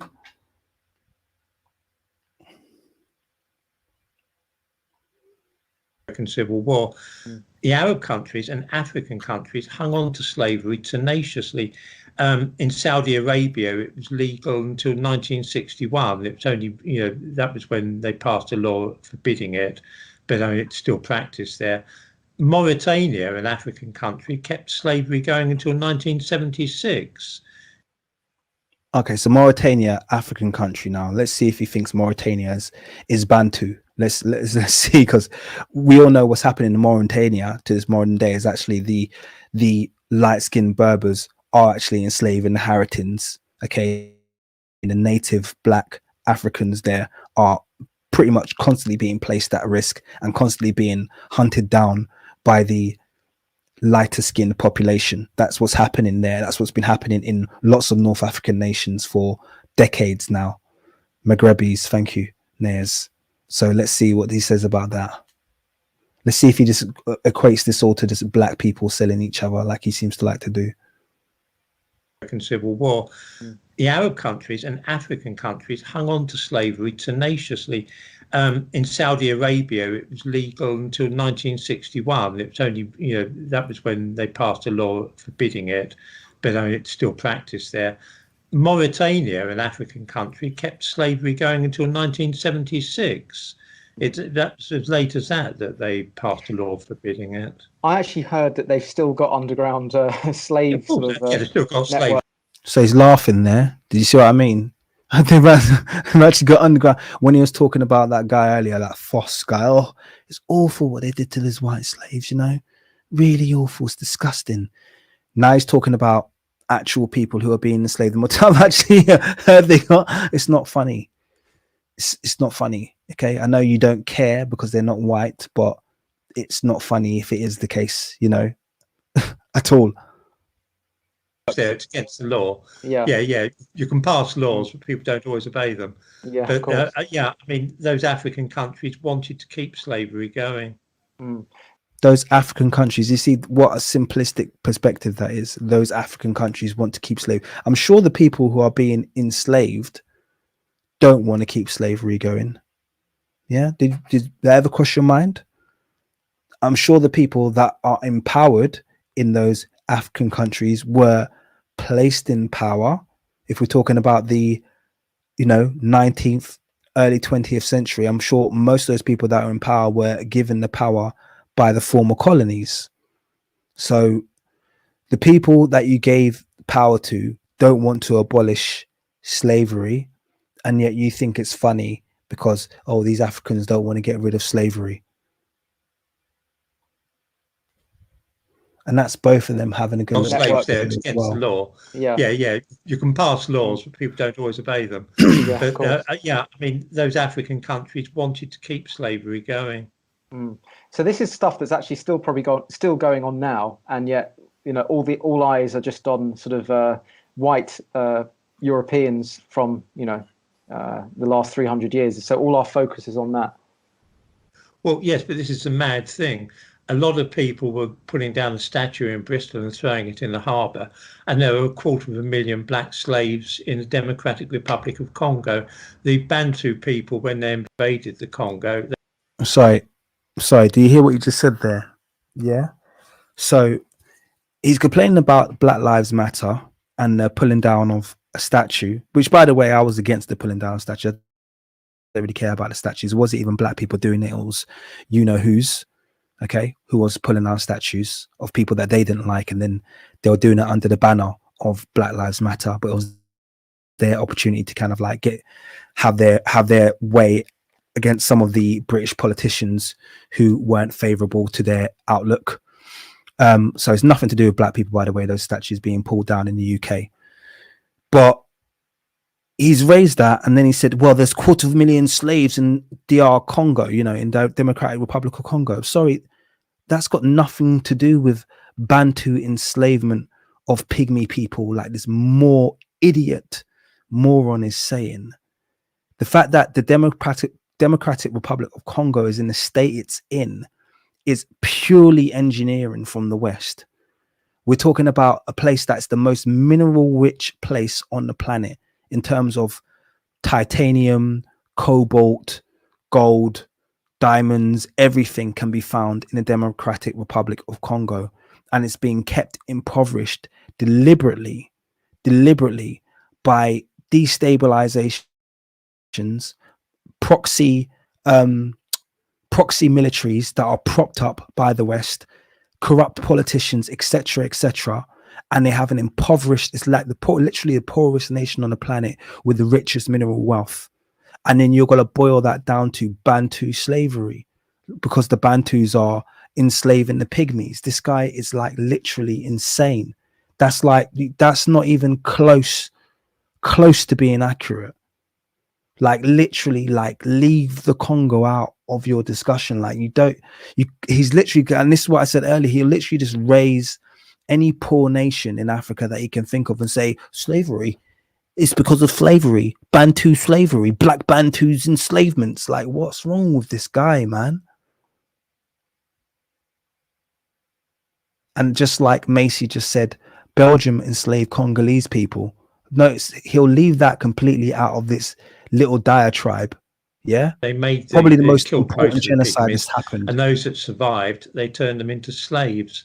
So there are still many pygmy slaves in Democratic Republic of Congo, and nobody's interested in them. They're being kept as slaves by black people, you see, and now black. What's wrong with this guy? Seriously, what's wrong with this guy?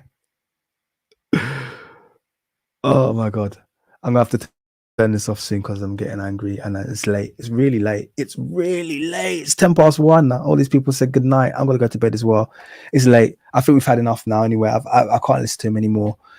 There you go. So if you haven't heard, I'm not gonna do, and by the way, I'm not gonna do a part 2 because I don't think I'll be able to stomach this idiot again. But I just thought the only reason I literally did this video is because I mentioned this guy in the last video, and I think a lot of people were asking the question, who is this guy, what has he said, this, that, and the other. So I thought, let me do a live stream and just introduce you to my pain. Introduce you guys to some of his crackpot theories, but also I think it's very useful for us to unpack more ones like this, in the hope that people who maybe think this guy is sensible and he's talking sense, let's just hope that they can, you know, come across videos like this and actually know, actually this guy is not only a liar, but he's dangerous and he's not giving real history out. Because I mean, this guy makes History Channel and Discovery look like flipping Emmy Award winning Oscar nominated channels, you know what I mean? Because he's so terrible. So yeah, all due respect, oh my gosh, yeah, I can't do this anymore. I'm literally, I'm getting a headache. But thank you guys for joining me. It has been fun. I was very tired, but I think the little injections of humor that you guys gave me kept me going. So yeah, we'll call it a day now. Let's be done. Have a fantastic one. And yeah, I'll see you on the next one, people. Thank you. Thank you. Thank you. Peace.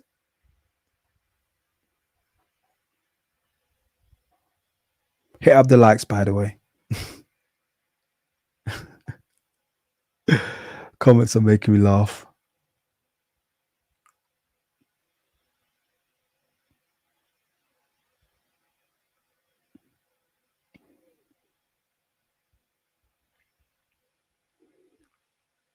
Thanks, guys.